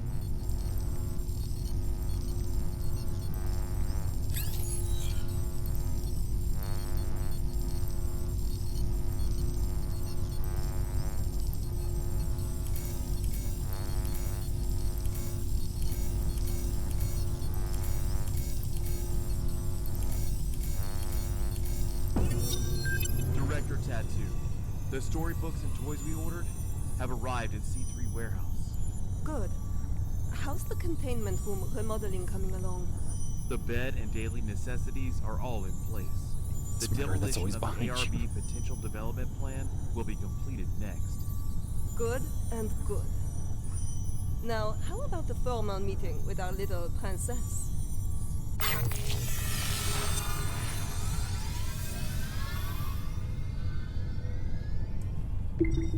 Our highest endeavor must be to develop free human beings who are able of themselves to impart purpose and direction to their lives. Understanding your child's inner turmoil provides an emotional mirror that helps them understand themselves. By allowing them to feel recognized, to feel that their views and ideas are valued, you build up their self-esteem. Once a child feels that their personal worth has been recognized, they will be much more capable and resilient when dealing with people and events in their lives.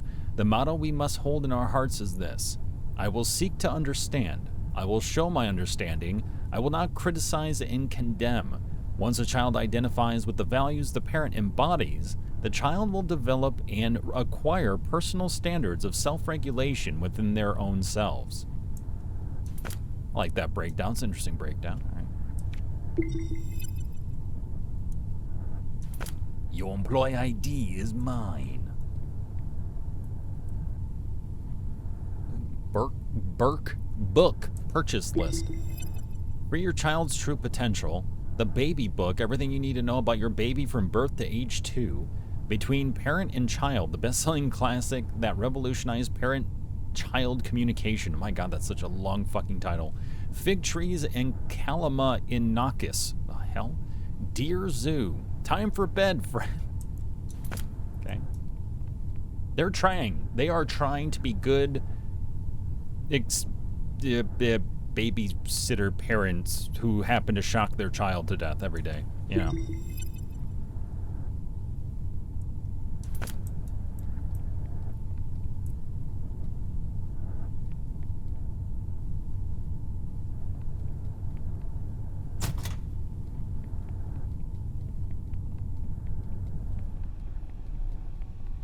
Things the devs put behind you are just like axe murderers. Or it's Marxy, one of the two. But just on Mondays. SCP-239 Keter object class. Interesting. Well, because she can choose to be dangerous. Or become very dangerous. So I guess I understand Hello there. Hold on a second. God damn it. Monsters. Scared. When you feel scared, just close your eyes. Imagine and then we will something inject you with that. and those terrible things will disappear. Who are you? My name is Violet Tattoo. You can just call me Violet.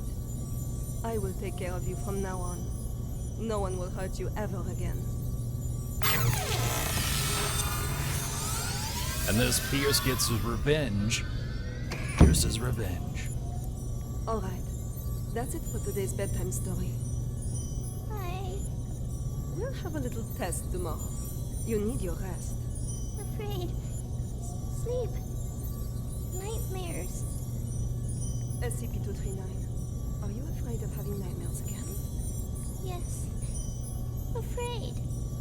Just remember what I told you. Camera's literally tracking me. That is so fucking weird. Imagine your little friends in the stories all running out of their books to come play with you. Then you won't be afraid. Get some sleep now. Remember to imagine those beautiful images. Close eyes. Imagine. Imagine. Beautiful images.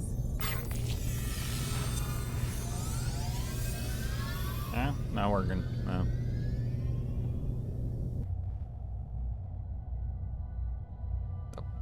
Hello.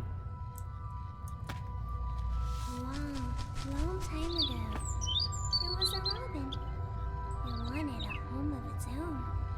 But what should a home look like? Maybe ask other animals.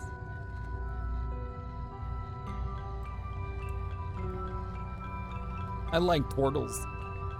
Come on, little buddy, you got this. Come on.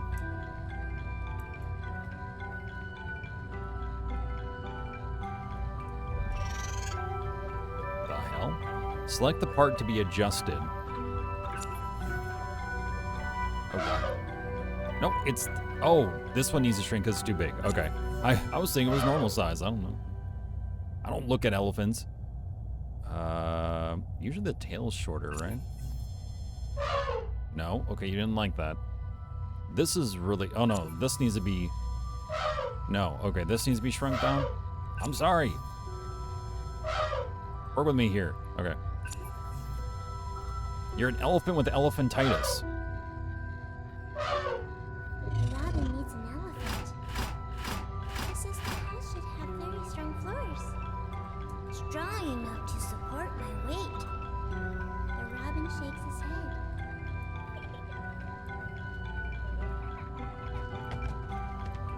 Yeah, this is actually really cool. This padding that they've done and everything. The cheetah stops its hunting. It pulls back and whispers, "There should be beautiful spotted curtains to block out the harsh sun." The robin shakes its head again. The giraffes speak from way up high. The house should have a high roof, and plates should hang from the ceiling. The robin flaps its wings and flies away. The hippos let out a loud Oh, whoa. The house should be built in a And there's the robin. Some really nice we can details. bathe anytime and sleep anytime. Damn. The robin shakes off the water droplets and flies away.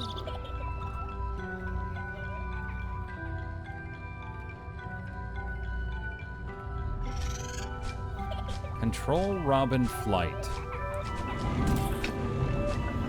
Oh god, it's fucking Flappy Bird. It's literally Flappy Bird.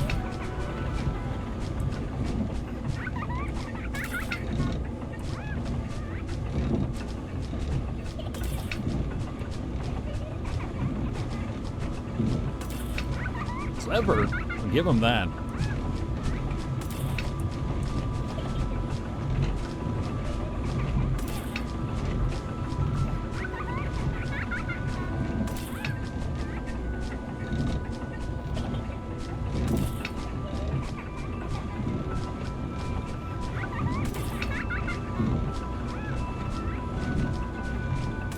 The robin flies to a small hill where the lion's family lives. The lions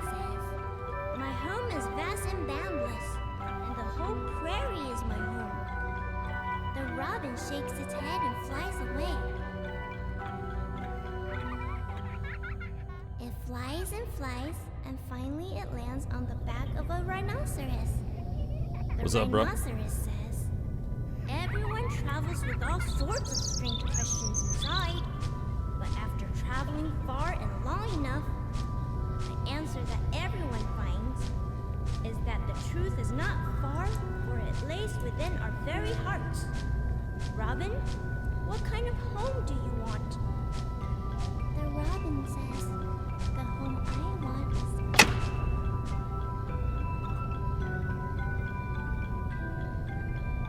is... SCP-239, what are you doing? What's going on here? What's happening? SCP-239, we have to work and rest according to plan. Oh, she's focusing on Alex, the place she clear up the wants mess. to be. At once, Director. That's what caused all this. SCP-239, this is all for your own good. You must be obedient and complete tomorrow's test. After that, I'll give you a gift. A gift? All right. Back to sleep now, SCP-239.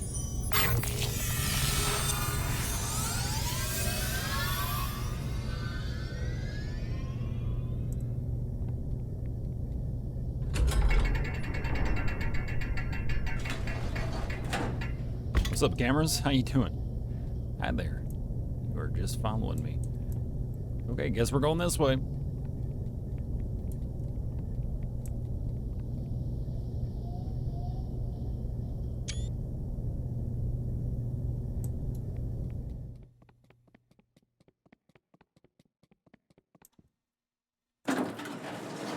Guess we're going third floor. Let's go.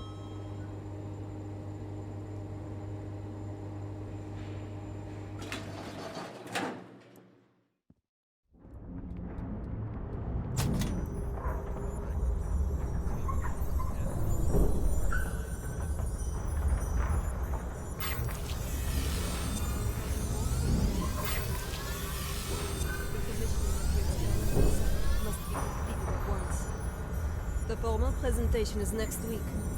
I'll see to it, Director. What shall we do with these creations of SCP-239? Destroy them.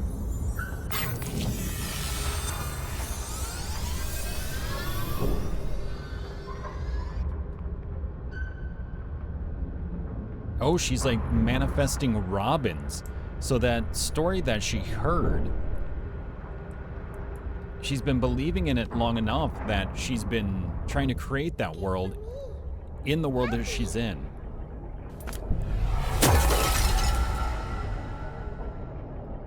Interesting. Really good connection of cause and effect here.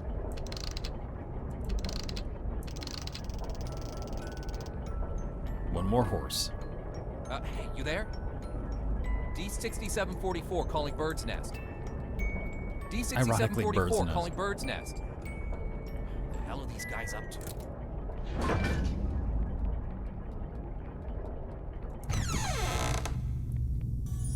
Director Tattoo, the experimental site has been fully prepared. The report may begin at any time. Excellent. If today's experiment goes smoothly, I will have full control over which plan. Go, check again to be sure that everything is in place. There can be no omissions. At once, Director.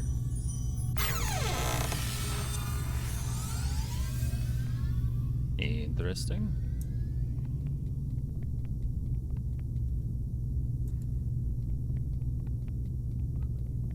One quick moment. Dr. Pierce, as you can see, I'm very busy at the moment. We'll be presenting Witch Plan's progress to the O5 Council shortly. Right, yes, that's just it. Listen, SCP-239's abilities are greater than you could ever imagine.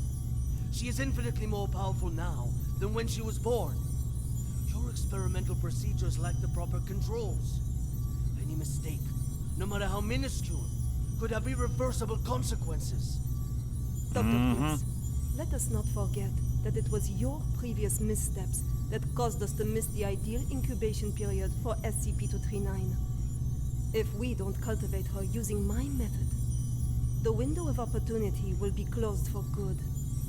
But listen, if If you go about it using your method, you will repeat the accident that happened 7 years ago. You do remember, don't you? Heisenberg, Freeman, Claire? Enough, Sean. Don't you dare bring up their names. Sean, the progress of civilization has always come with sacrifices. You don't get one without the other. To have the chance to harness the abilities of SCP-239, no price is too great. You are playing with fire. Dr. Pierce, it's time. I suggest you go to the first floor to get front row seats to civilization's next leap of progress. Violet! Listen to me! Violet! Violet, you're turning violet.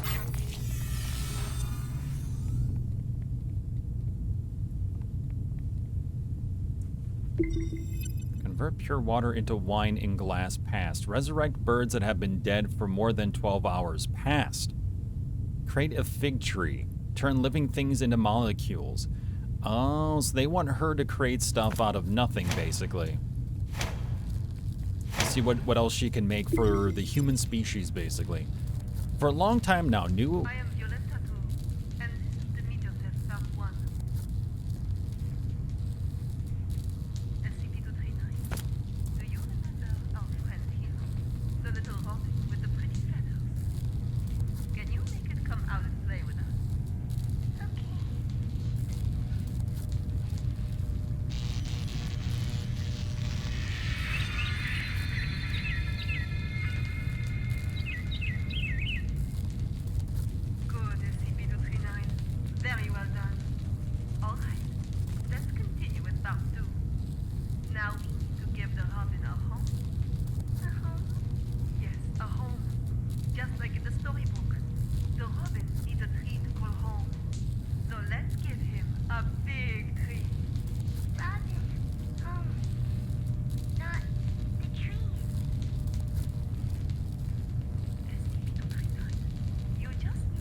This is how you get a containment breach.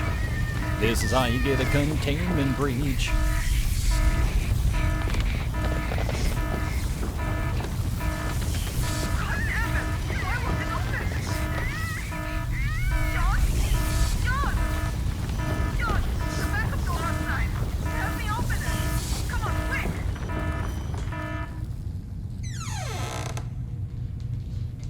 This is how you get a containment breach.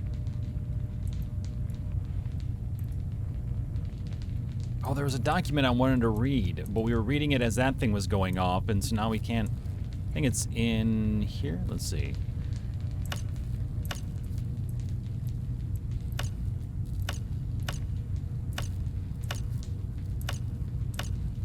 Oh, here we go. For a long time now, new and ever more threatening SCPs have been emerging in every corner of the world. The Foundation has gone to great lengths to create more containment spaces to effectively contain them. However, the traditional methods of containment have proven unable to keep pace with the growing demands and crisis levels.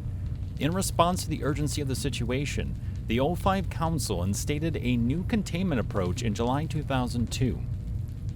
Rather than physical containment, the new approach seeks to harness SCP-239's reality distortion abilities to contain other SCPs. This project has been given the codename Witch Plan. At 2100 hours, October 22, 1998, a baby girl was born at Amrita Hospital in the southern suburbs of Little Rock, Arkansas. Her birth caused a great distortion of the space surrounding the hospital. Thago-14 Black Honey Badger, the Foundation's mobile task force, rushed to the scene to contain the subject. The operation was successful but costly, with 15 agents killed and 2 seriously injured. In March 2000, Redacted of the O5 Council put forward a plan of containing SCPs using SCP-239's reality distortion abilities, with SCP-239 at the core of the development concept. In July 2000, the plan was approved and codenamed Witch Plan in internal files. Interesting.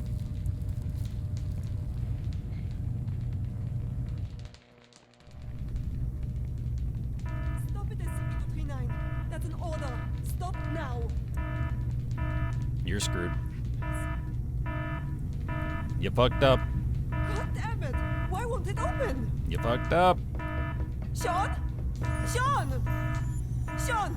The backup door outside. Help me open it. Come on, quick! Violet, I told you you were playing with fire. Cut the bullshit and let me out. She's lost her mind. What are you doing? Open it! Open the damn thing! No, Violet.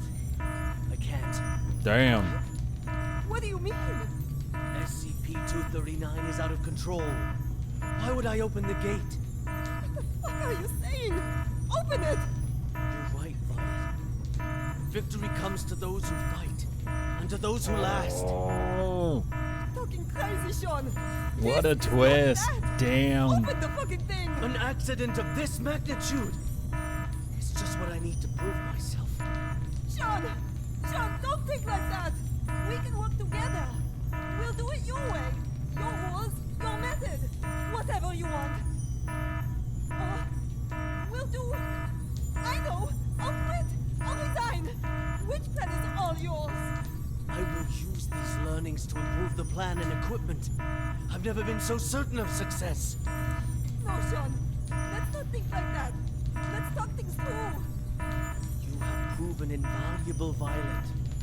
You will not die in vain. When you have one bad person try to screw over another bad person, bad things happen.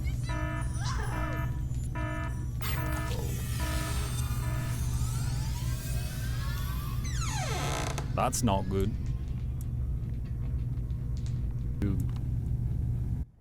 Alright, so we got another part. I'm sorry.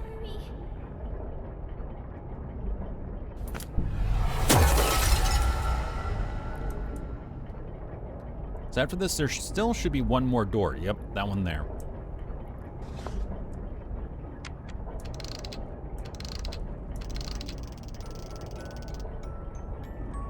D6744. The energy output is getting out of hand. How much longer? So this is the Witch Plan, huh? Are we anything more than tools to you? It's not about that. This is about saving the world. Either you fix this, or we're all screwed. That's what I'm doing. Then move your ass and do it already. Yeah, suck my nuts. Quitting the Foundation was the best damn decision of my life. Best response ever. Yeah, suck my nuts.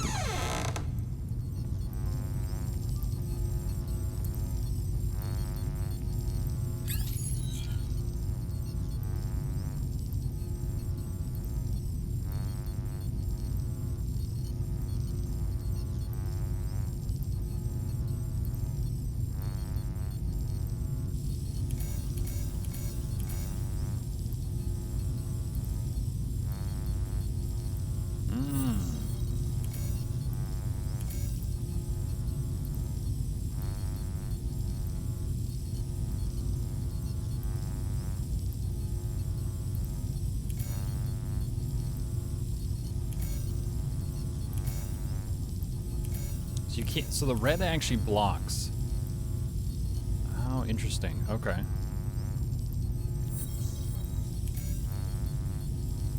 Oh, you can... Okay, you can run red to red, yellow to yellow. I get it. Okay.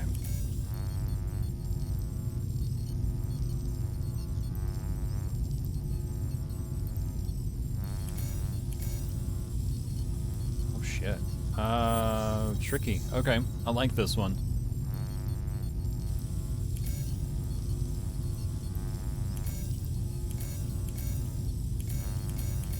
Let's just see hypothetically. Okay. So we need to run this low.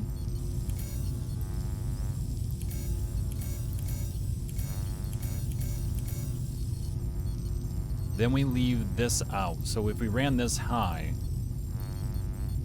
so we can't. Okay.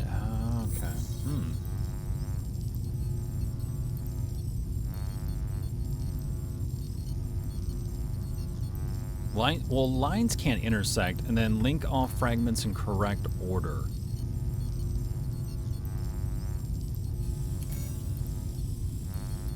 So if we, let's say we did this.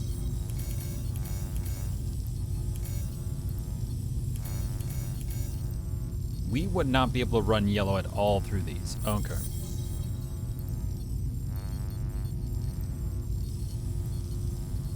We can't go diagonally.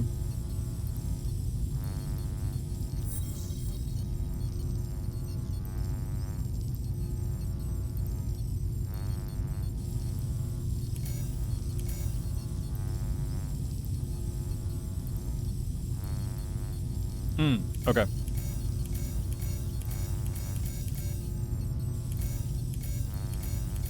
There we go. I now present to you the ARB Potential Development Device 2.0. This device is capable of not only better stimulating the potential of abnormal objects, but can also automatically turn on the respective electric field control, so long as the abnormal objects exceed the preset amplitude. This will ensure that the experiment is foolproof, with zero chance of runaway. You say that. The tragedy of Directed Tau 2 cannot be repeated. We must learn from our mistakes. Now that is true. We must not forget the enormous power of SCP-239. And we must treat security as a top priority. Otherwise, all of this will be for nothing. Do not forget the credence we live by. Secure, contain, protect. This we must uphold at every turn. Jesus, that sound effect. January 17th, 2005, after deliberation, the O5 Council has decided to reinstate Dr. Sean Pierce as the principal investigator and development leader with B3 authority for the SCP-239 project. The ARB plan has been approved and authorized by the Council, and relevant work shall be carried out according to the set schedule. Authorization is effective immediately.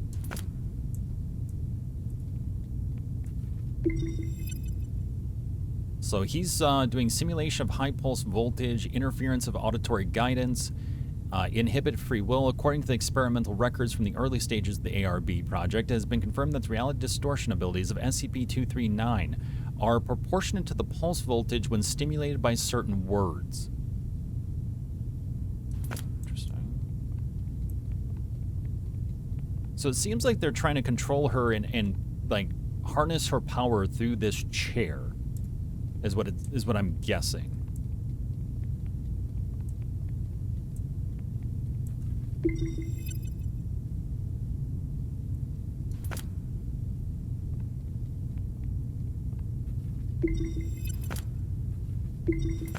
Everyone seems to be in agreement to relaunch this.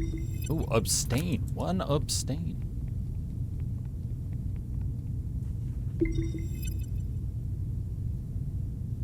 Cause of death, fractured skull.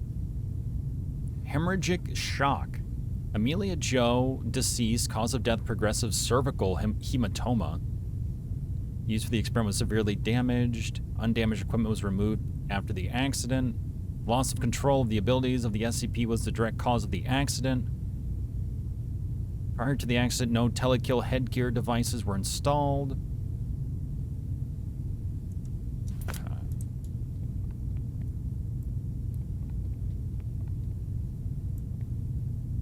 Folder, folder, folder, folder, folder.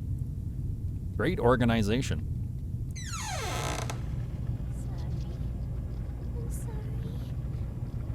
Hi, hello. It's okay. I just want to talk. No. Stay away. What happened? It's not your fault.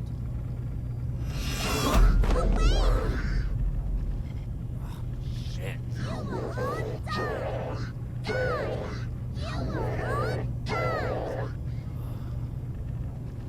She's saying I'm sorry, but then she's like, you will all die. What? Scared, confused. So they put her inside of this like weird fake heart thing?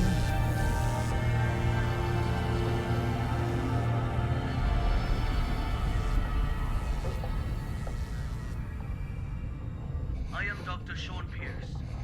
December 25th, 2005. 1630 hours.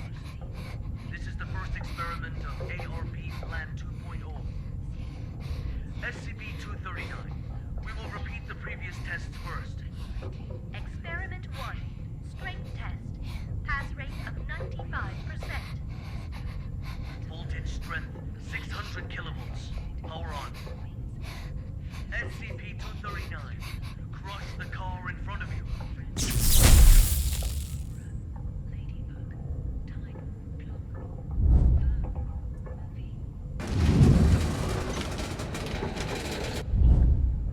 Oh, now we're playing as the SCP. This is interesting.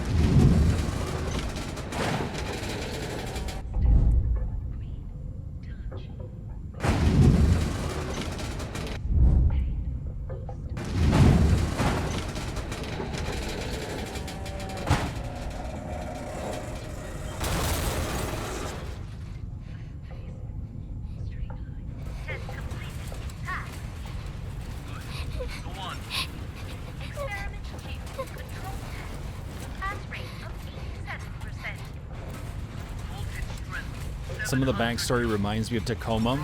I could see that. Yeah. Like how they tell the story too, even. Like the method of telling it. Very much like Tacoma.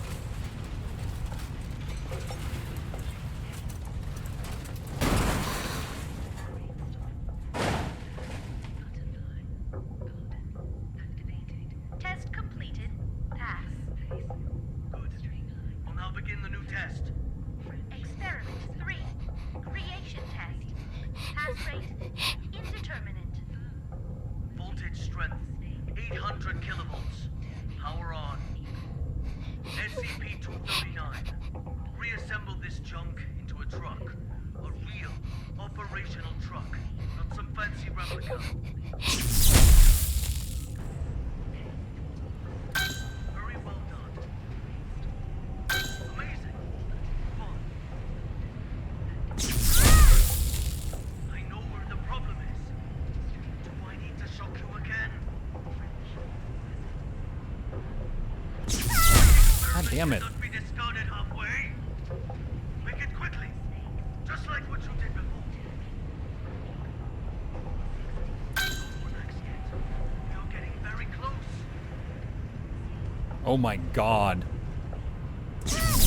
Oh, that was like right on.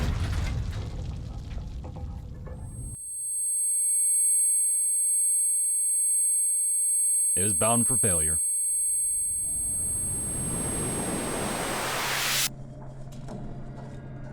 It really is a no-win.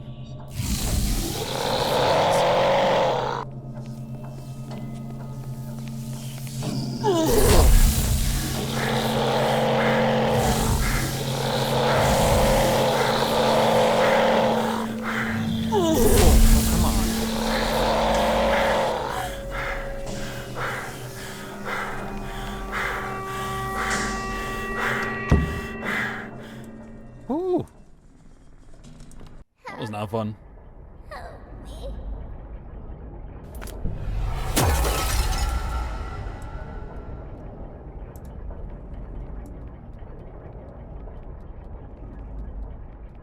That's so weird to like move my character's head, but have that be still so still. It's like blah.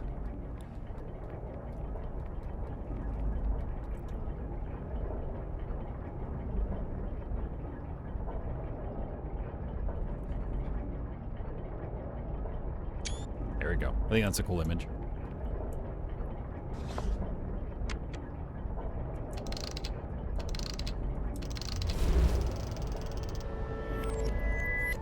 Build anchoring effect. D6744. Nicely done. Hold on. The outflow of energy of SCP-239 has subsided and is now beginning to dissipate.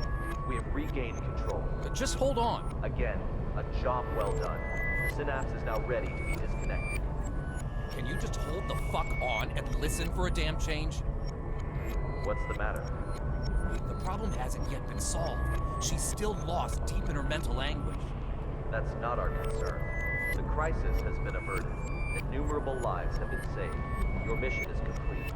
My mission's not complete until she is stable. Compassion in times of desperation leads only to the destruction of yourself. 3 minutes. You owe me that much. For all this, you owe me.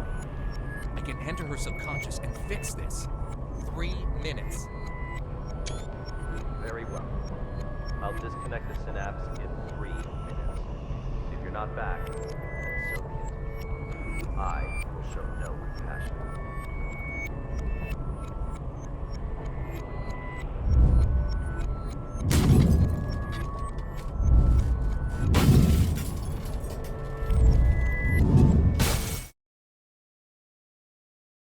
Interesting.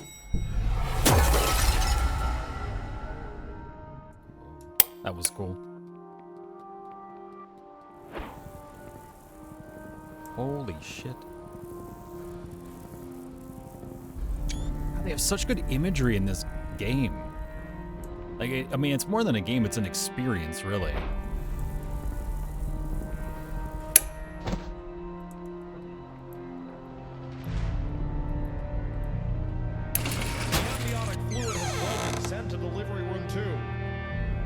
Yeah, it's like such good music and lighting, and really pulls you in.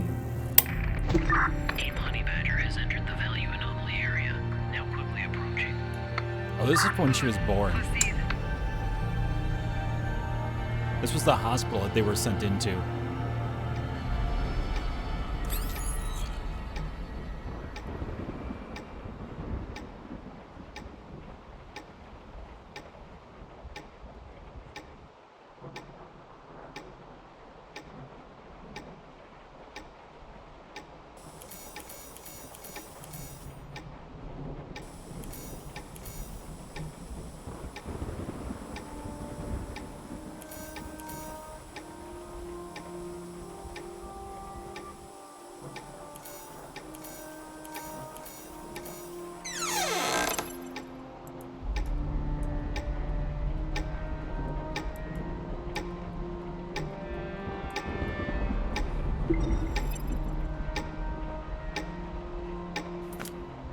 That's just giving brief information about the mother.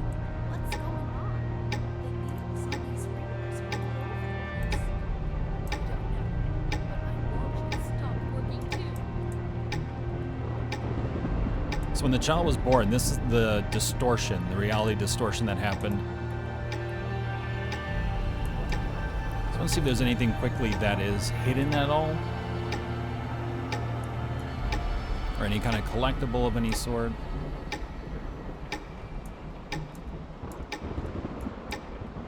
Yeah, I don't see anything.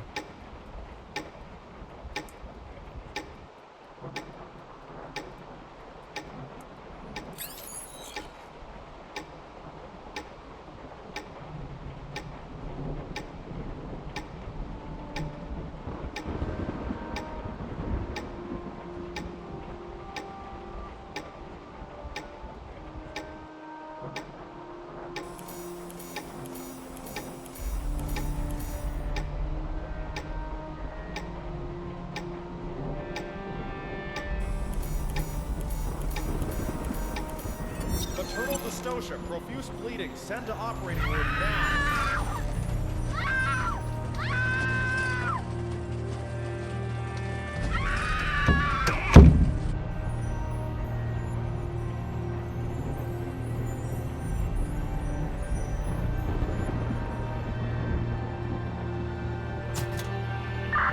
Value fluctuation increasing. You can see here. Team Honey Badger approaching target.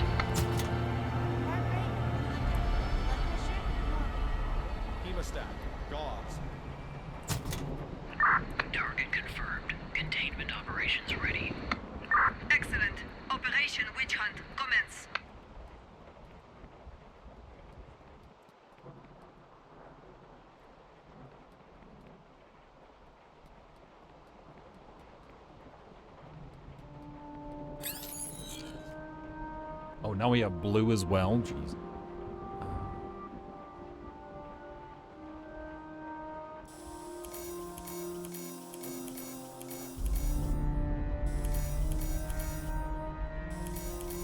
Congratulations, the lovely princess with beautiful blue eyes.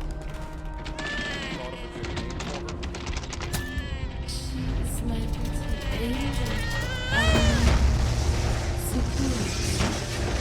Kudos? What?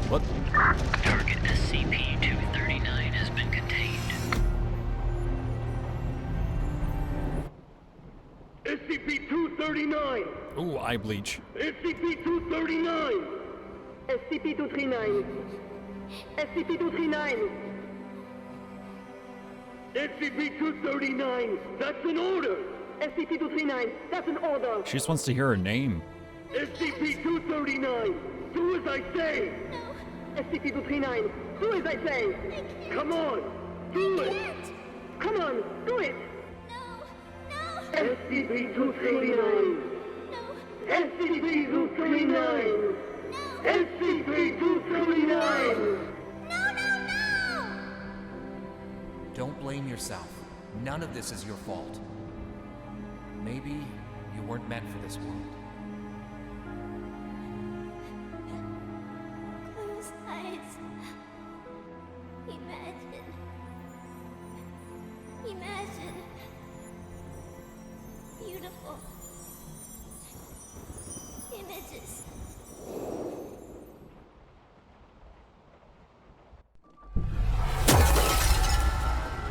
The robin says, the home I want, my home is squishy all over, with shiny warm lights and no more cold steel. Filled all the way with beautiful star stickers. And colorful lights everywhere, everywhere. Everywhere I go, they twinkle, twinkle like little eyes.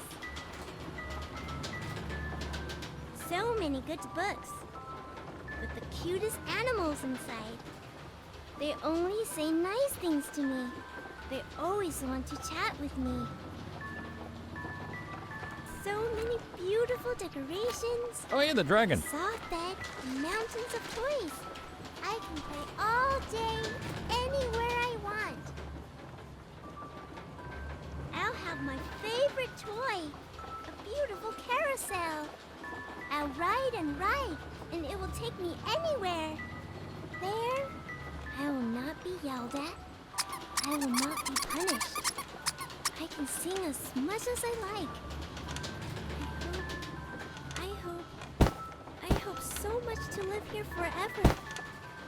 Damn. My home. Seguro's home. Oh.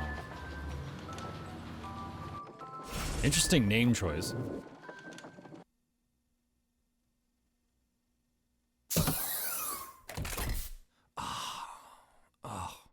My head. Take a deep breath. Just some minor side effects from the force disconnection. She's not coming back. What? In the end, she chose to shut off her subconscious. She'll sleep forever, like a plant. Maybe that's for the best. Anyways, our primary concern is the incident report. It'll require some brainstorming. Not my concern. I'll arrange for someone to take you back. See you on the next mission. Not in this lifetime.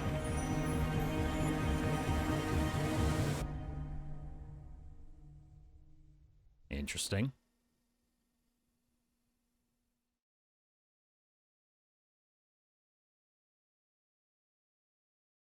That was cool. I liked how they presented that, how they introduced it into this story with Carl, and I liked the story overall. It had some really good twists and turns, some really good drama to it, and yeah, they presented it very, very well.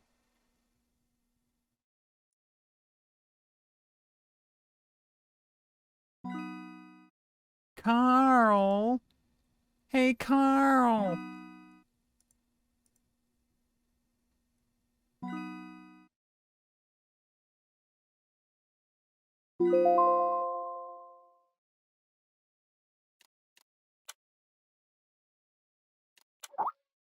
Well done, young man. I know I'm good, boss. Thank you.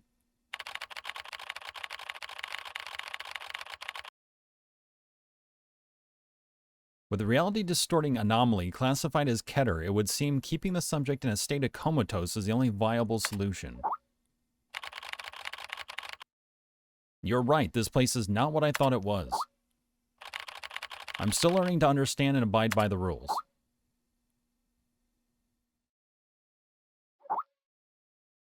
When I handed this task to you, I was frankly rather worried about whether or not you would be able to complete it. It seems you are ready. What do you mean?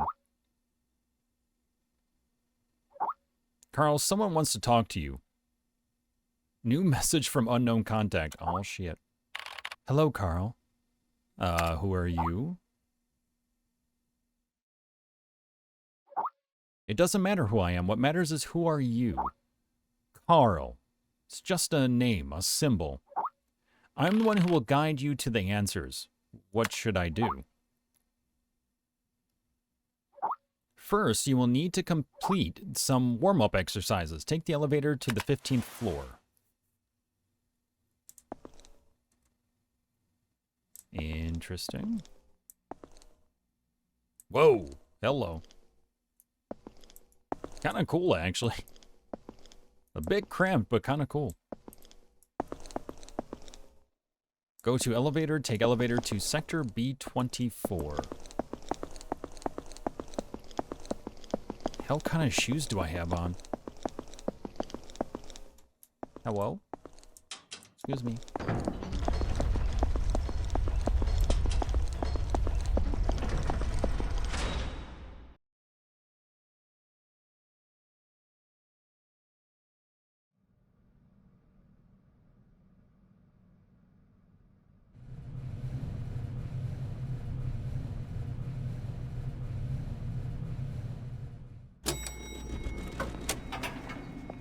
Enter room and wait for work notification. We just keep running and running, running.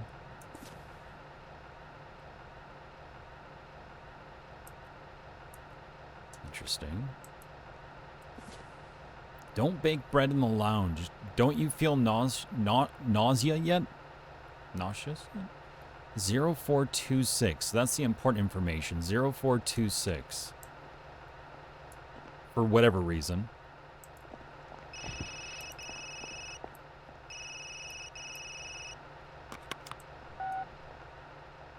Carl, you'll have to follow my instructions. Do exactly as I say. There is an access card on the desk.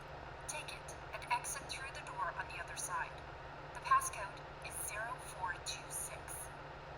Find room B426 and run the program on the computer. What the shit? Oh, level 3 security clearance. We went from a level 1 to a level 3. Moving on up, moving on up.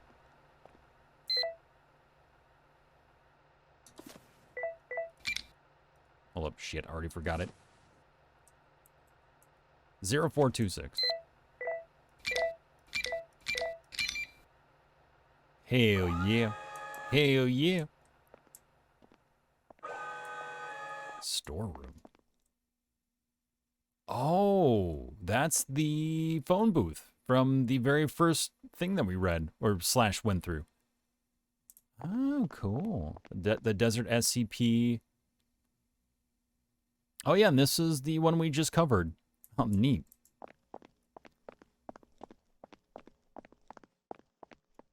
Enter room B426. Well, okay, this is B. Actually, before that, hold on. Nothing down here? Okay.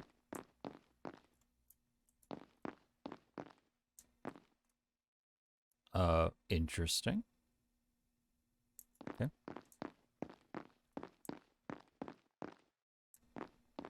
B426. Oh, are we being tested? Are we an SCP?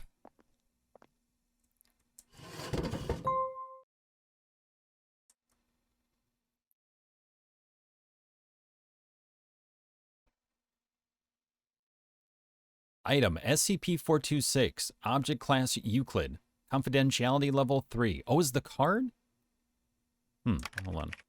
All non-level D staff covered in this manual have had their identities obscured. The events recorded in this manual can be accessed via the digital library.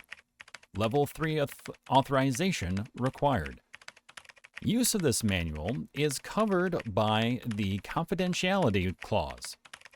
Any staff found in breach of the clause will be subject to immediate demotion. Confirm. 426. Safety instructions.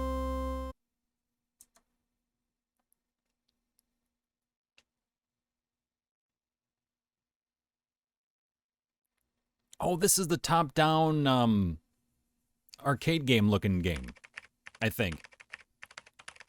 Experiment log 426-1. Test subject D081. Date of test 7 redacted 20 redacted. Test subject D081 named Jason Grias is a 28-year-old black male in good health with no history of mental illness. He was sentenced to life imprisonment for murder. Nicknamed Chimney, his psychological condition was normal before he entered site redacted. Why Chimney? What, like he smoked a lot? However, he developed negative and pessimistic tendencies while in prison, along with severe symptoms of a nicotine addiction. Well, there we go. Physical examination records showed that D081 did not acquire any physical disabilities. Okay. Jaded, skeptical, and exhausted. Life and living are tough. When being awake and sleep are no longer regular, only the number of cigarettes left can give me a general sense of time. Only smoking can get me out of bed. Oh yeah, here we go. I've seen bits of this, but I've never actually, of course, have gotten to it until now. They didn't even provide me a mirror, but I don't need to see my face. Got the cigarette pack. One small single bed, but cozier than the one in jail. At least you're still alive. The cellmate. SCP Lego. You've seen you've seen Lego Lord of the Rings. And Lego Batman. Now, Lego SCP. That's right, man. I've been paying attention, you know. I can feel your life energy. What? Not just yours, but all lives, the transitions that happen. Making the most of life transitions is a beautiful thing, and they exist in abundance here. What the fuck are you talking about? They always lead to unknown opportunities where everything is uncertain. I can see the man-made chaos, distorted by another force that can't be called life. Idiot. Anyway, at least you're still alive. Yeah, what a great ending.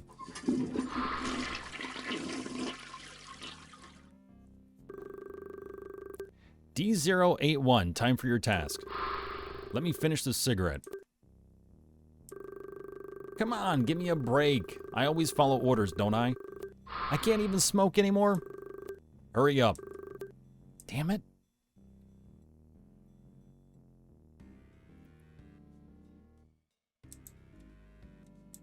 Oh, even the cameras follow you around here, too. I love how, like, they're so, like, top-heavy when they move. Leading with that forehead, son.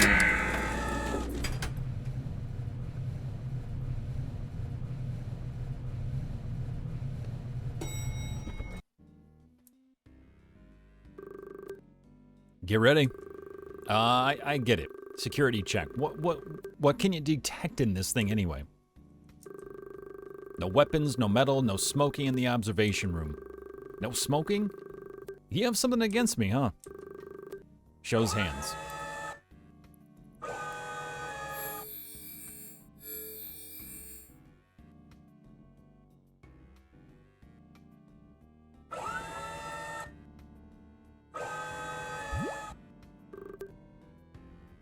D081. I can hear you. What do you want me to do this time? There's a room on the bottom floor. Your task is to enter the room and observe the object on the table. Come back and report your findings once you've completed the observation. Do you understand?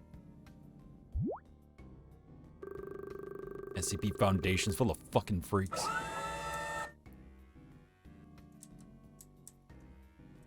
I'm super top heavy. Ooh, spray me down. Jesus, I'll never get used to this. They can't make this something less gross. Fuck.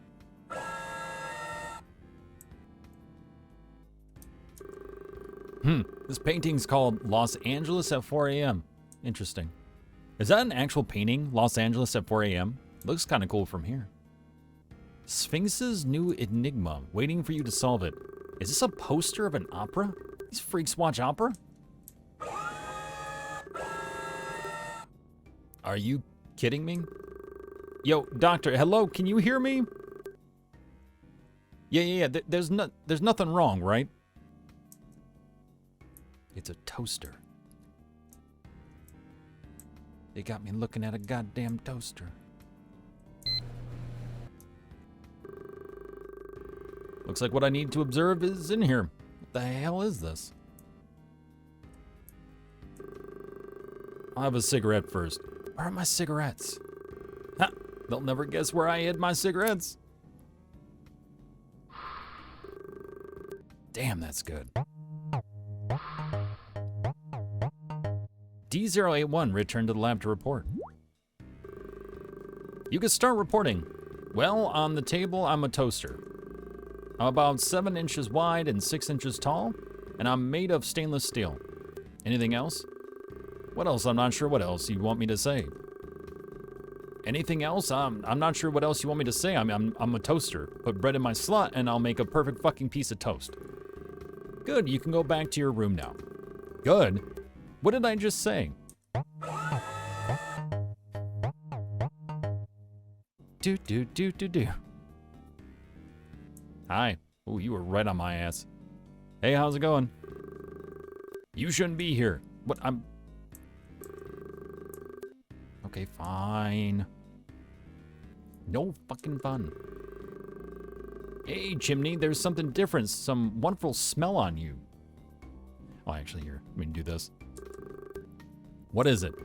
I sense it now. You're going to experience a new life, a different kind of existence. Shit, that sounds fucked up, man. You've changed. You are no longer bound by limitations. There's no beginning and no end, only chaos. Can you shut up? Is this the end of a life? I don't know. Maybe you're evolving. Why am I even trying to understand what you're saying? You're feeling different now, right? I do feel strange. I think I'm just tired. Life needs motivation. Maybe you just need a cigarette. A cigarette? No. I don't need a cigarette. I need to charge up. Because I am a toaster. I need to be plugged in to start working. Oh my god. Wow, I'm a toaster. What the fuck? It feels so good. What was I doing? I need to charge. Yeah. I gotta charge myself up. Damn, there's no plug. They gave me all these cigarettes, but no plug. Maybe I can make one myself. Got a wire. Got a piece of cloth. I need to figure out how to make a plug. What in the absolute hell?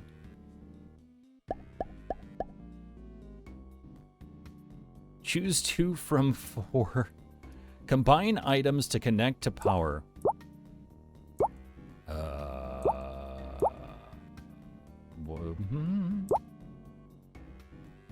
To create a plug. Okay, the wire. We don't need the cigarettes. I don't know, the pipe? No, that doesn't... No, we need the...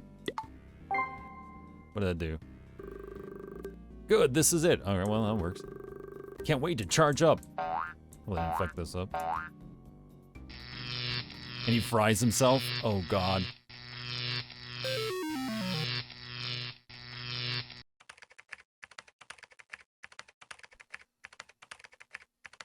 Test report. D081 observed SCP-426 closely for about 30 minutes. During questioning, he could only provide a first-person description of SCP-426. D081 returned to his cell and began experiencing hallucinations, believing that he was a toaster. SCP-426 D081 died of electrocution after plugging in a self-made metal object into a socket because he felt that he required charging. God.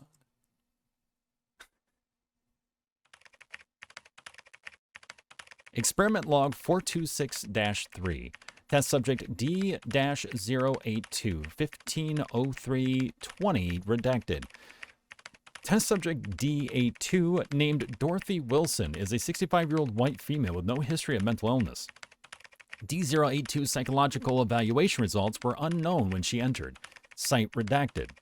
The analysis shows that she is mentally strong and resistant to interrogation. She has caused several cellmates to commit suicide and several guards to betray the redacted prison institution.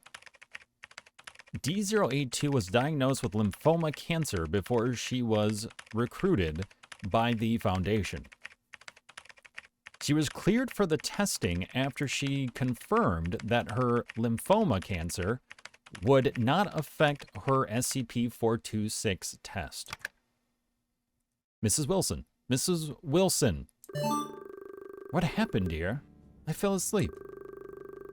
Oh, I'm sorry. Maybe I misheard, but you were shouting. Oh, how rude of me. What was I yelling about? Every time I fall asleep, I think I'll never wake up again. You were yelling, bread? Give me bread? I dreamt about my children. Whenever I think of them, it fills me with regret for what I did. 7 months ago, I was diagnosed with cancer. Oh my God, I'm sorry to hear that, Mrs. Wilson. I've made a lot of mistakes in my life. I came here on my own free will, you know. I think of this as a kind of redemption. Oh, sorry, we can't chat anymore. I can tell you more about my children next. I can tell you more about my children next time.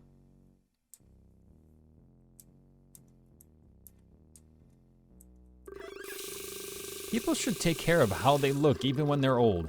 I wish everyone thinks like this. Maybe I should return the stolen access card under the pillow. D082, time for your task. Hello, young man. You don't look very happy today. What happened?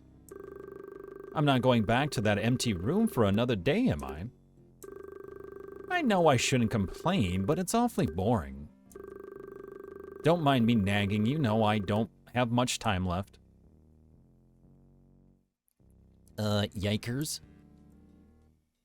Hey, everybody. Grandma coming through. Oh, dearie. Ooh. Oh, we're going down, down, baby.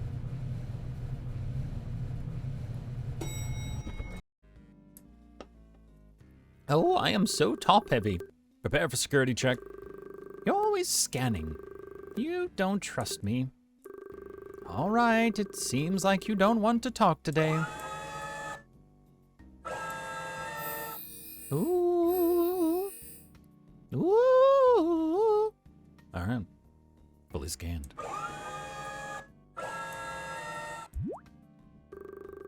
Good morning, Dr. H. D082. My dear, you can call me Dottie. You will be in the innermost room today. Your task is to observe the object on the table. Then come back here to report your findings. He really should be more clear about these tasks. Well, this one sounds simple enough, just as well. Might not be able to stand for too long. Spray me. Oh, what a terrible smell. Why don't they use a nice lavender scent? What?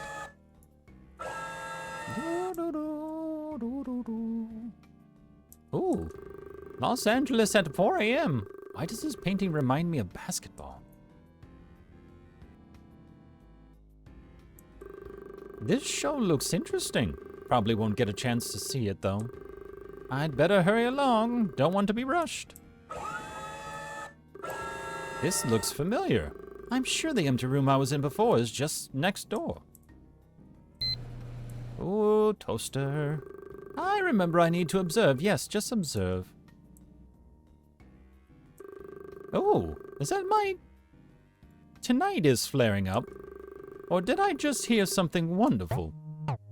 Return to the lab, reported to the doctor. Oh, really? There's a YouTube video by that name that has some Kobe footage. Oh, interesting. You can start your report. To be honest, I'm not sure this is what you need, dear. Start your report. Well, I'm a toaster about this wide and this high. Oh, and my youngest daughter uses the same model as me. Oh, and I'm teal green. I think I look good in this color. Yes, I like this coat of paint. I think it can still work. What else? Well, that's all I can say. Sorry, I'm not as observant as I used to be. Good. You can go back to your room now. Thank you. I'm glad to hear that.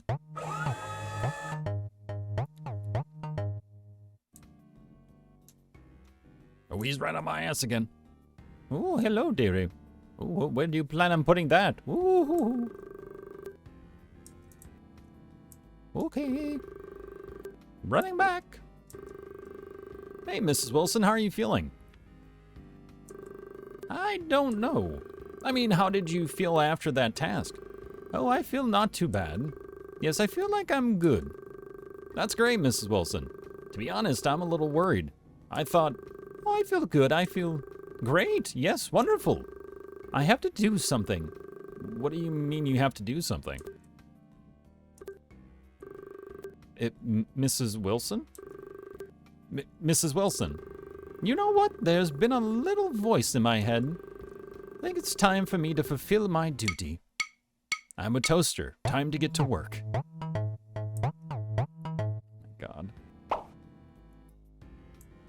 It's a goddamn toaster. There's not enough bread to toast. Found the stolen access card. Oh no.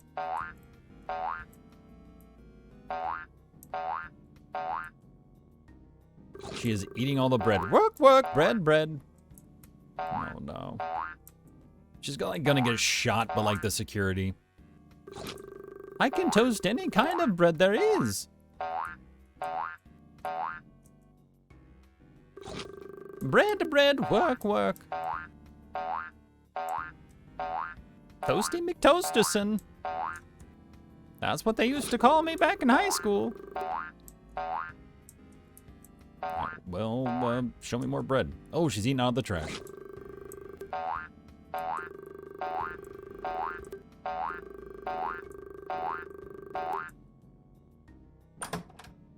And somehow the door just opens up. This is all part of their plan.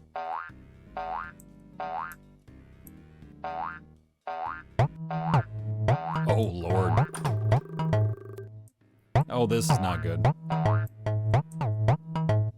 She's gonna, like, burst from bread.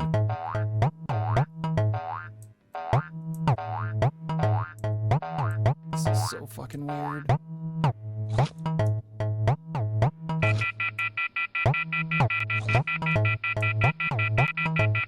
Oh yeah, she's about ready to blow. Look at her. She extra thick. Oh my god. Oh, why is the bread taking so long to toast?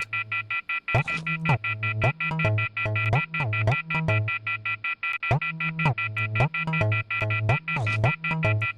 my god.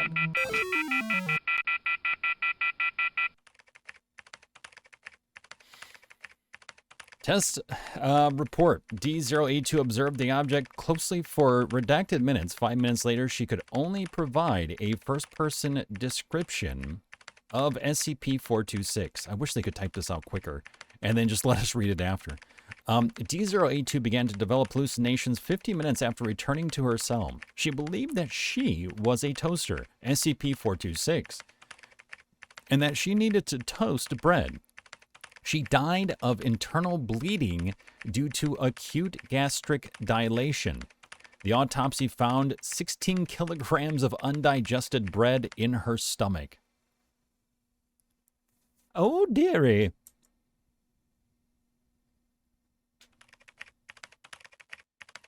Achievement unlocked. I need to work.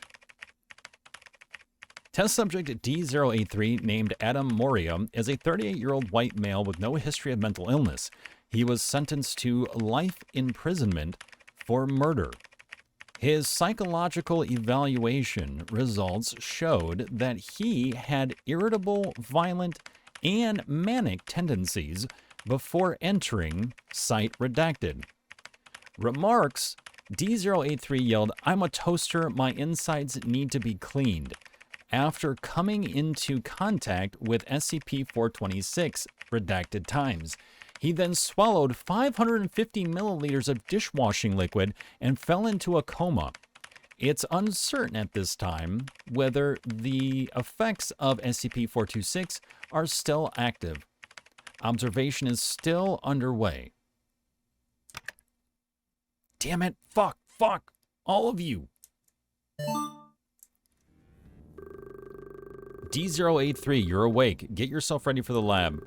What the hell am I doing here? What did you do to me? No one has done anything to you. That's convincing. Do you think I'm a fucking idiot? After the task, you drank industrial strength dishwashing liquid. Huh. What the hell are you talking about? Don't fuck with me, I'll kick your goddamn ass. D083, what are you? What? D083, what are you? I'm your fucking grandpa, that's what I am. I'm gonna knock out your teeth, one by fucking one. D083, come out and get ready for the lab. So it doesn't evidently stick with you. The hallucination or whatever. Damn, why am I dizzy? I don't feel right. It feels like part of my brain is missing. Oh, well, that's not good. Like I am a toaster. Never mind. I am a toaster. I am a toaster. I am a toaster. Oh, I thought I was gonna keep going. I was jamming.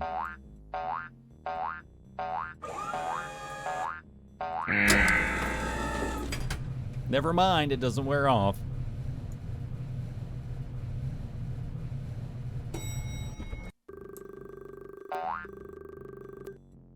D083, what are you doing? Feeling dizzy with a headache? I'm a good toaster.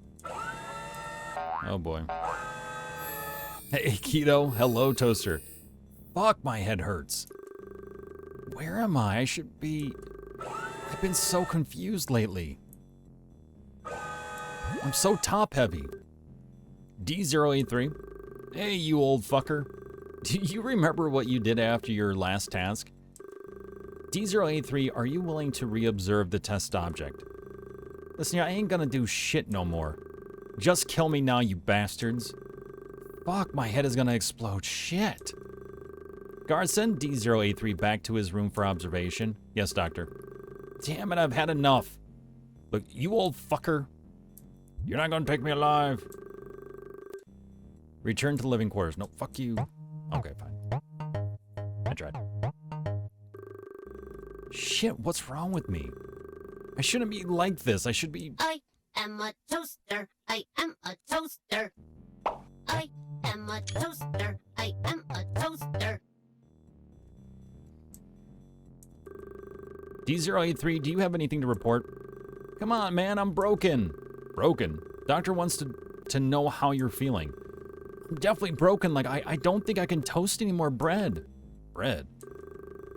Do you have a screwdriver? Like, there's something seriously wrong with me. Do you need to go to the clinic? Open the door! I need to be fixed! Oh my god, bread! I'll try to toast this bread, that way I'll know if I'm really broken. Oh god. There's something wrong with me. This is bad, oh no. Do it, man, take the screwdriver. Oh no, guards, call the guards, damn it.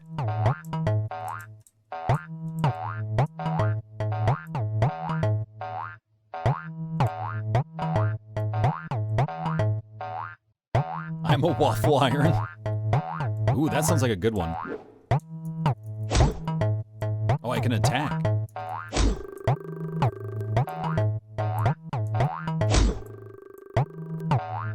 We can kill you now. Oh my god, this is getting crazy.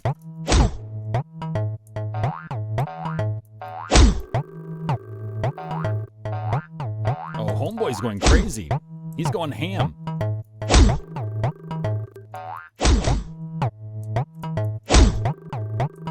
Oh shit. They just keep throwing more on.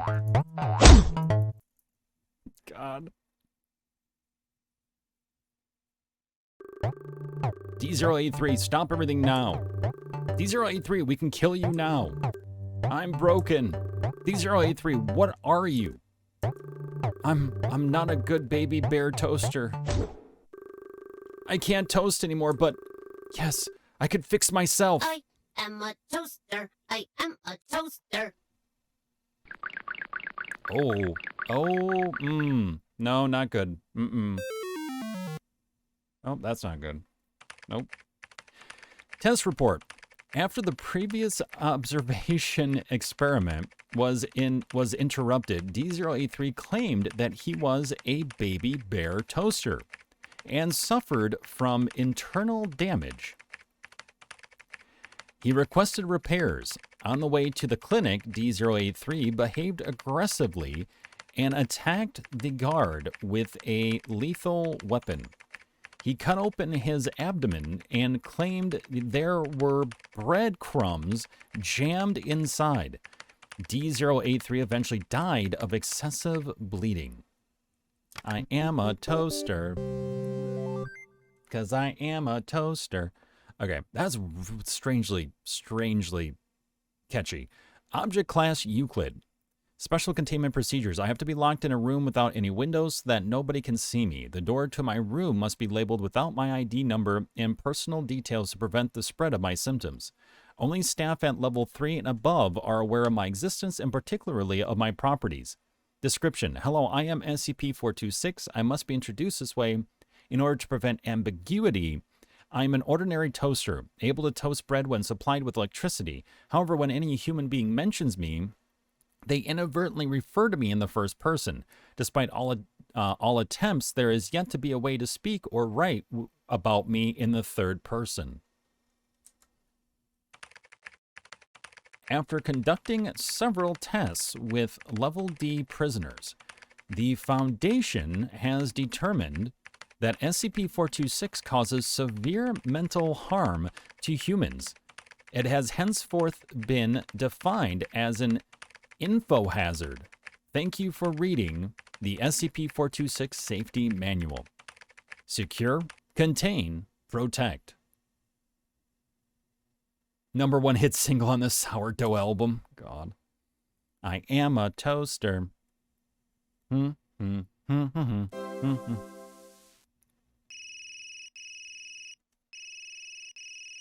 Yes. Carl, next comes the final choice. I'm not a toaster. There are 2 doors in front of you. One red, one blue. What is this, the fucking Matrix? If you want to give up and leave, go through the red door. The past few months will have been like a dream. You will remember nothing after waking, and this road will end here. You go through the blue door. You stay in Wonderland, and I show you how deep the rabbit. Oh my god, it is the Matrix. Leave or stay. The choice is your own. I am a toaster. I mean, if I can jam out to more songs like that, fuck it, I'm staying. Let's go. We're gonna toast some shit, folks. We're gonna toast it. We're gonna have a toast. Do some toasting. Let's go.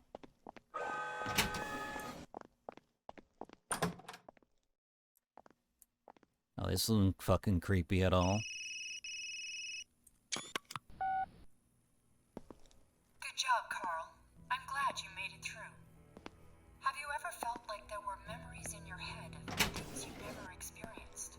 Whispers of people you never met? These Those were not hallucinations. They're your actual memories. Carl, you are not a rookie at all. You are a member of Mega 5. You always have been. My name is Marion Wheeler, Captain of Mega 5. Welcome back, Gardener Carl. Now, we need to talk about 55.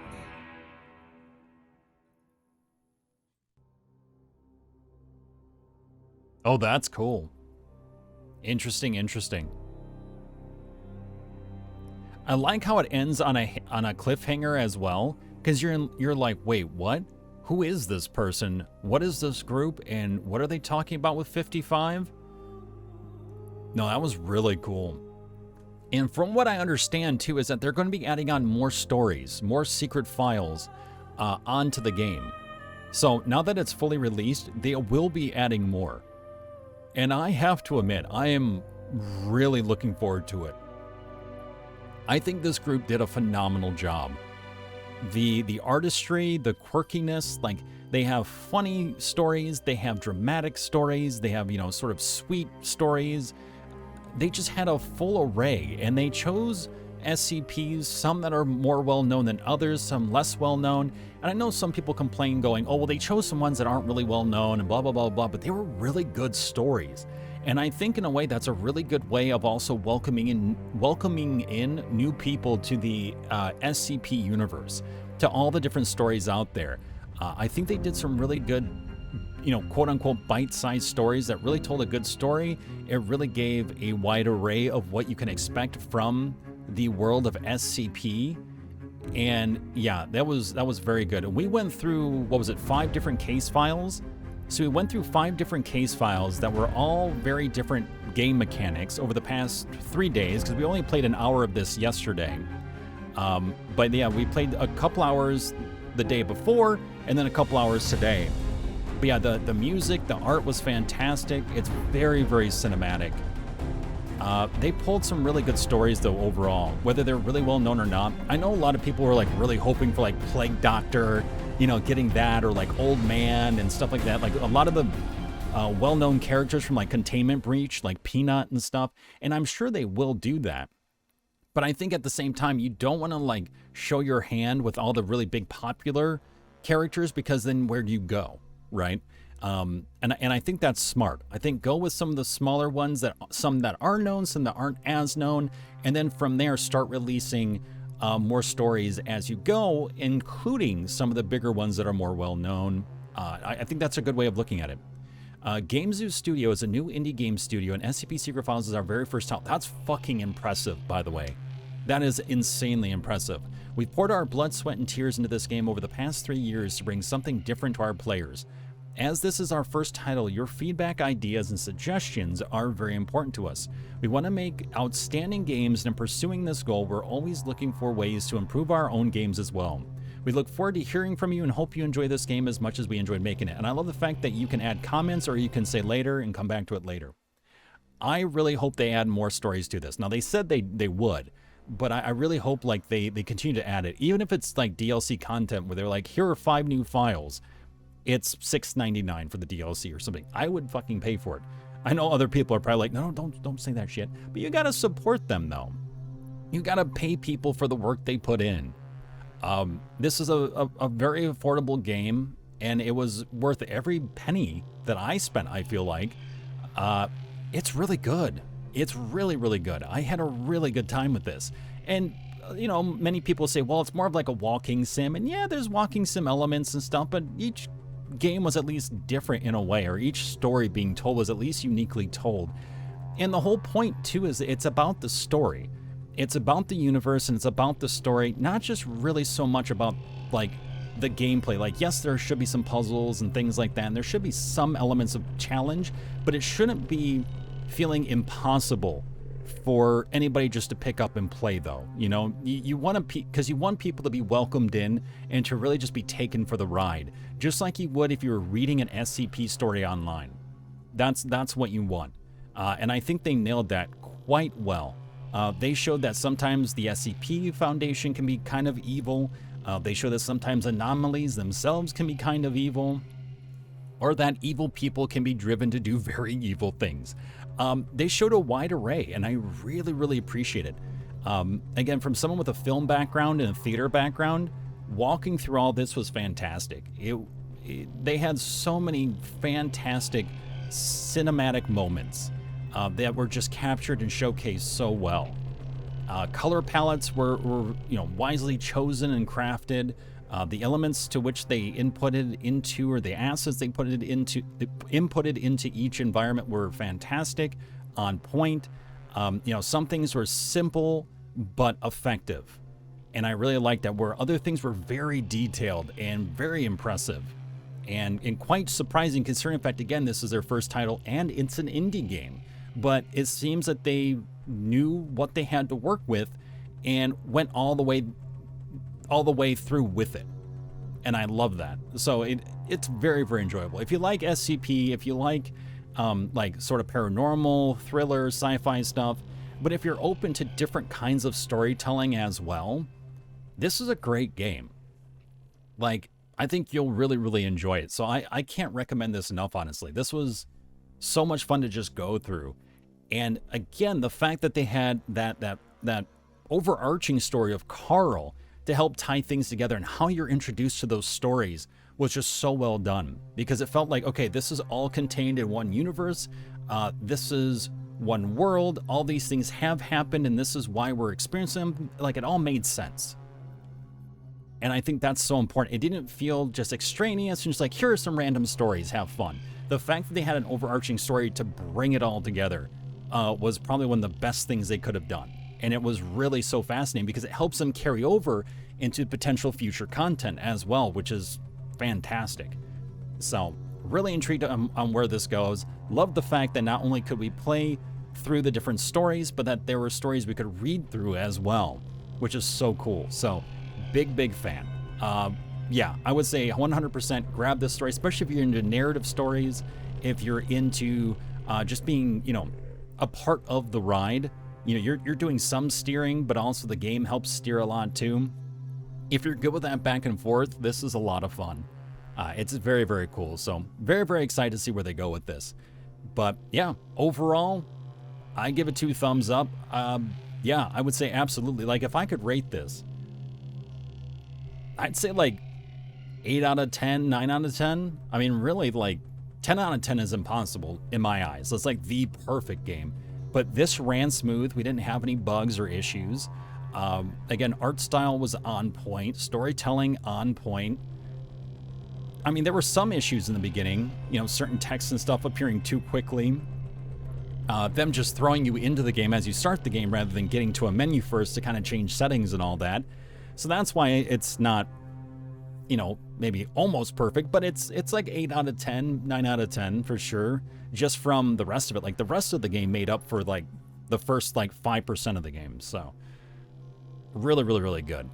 Anyway, so that was it for SCP Secret Files. If you like what you saw, make sure to follow here on Twitch or on YouTube. Make sure to subscribe, like, comment, follow, do all that stuff if you so desire, or dislike if you like to. Whatever, it's up to you.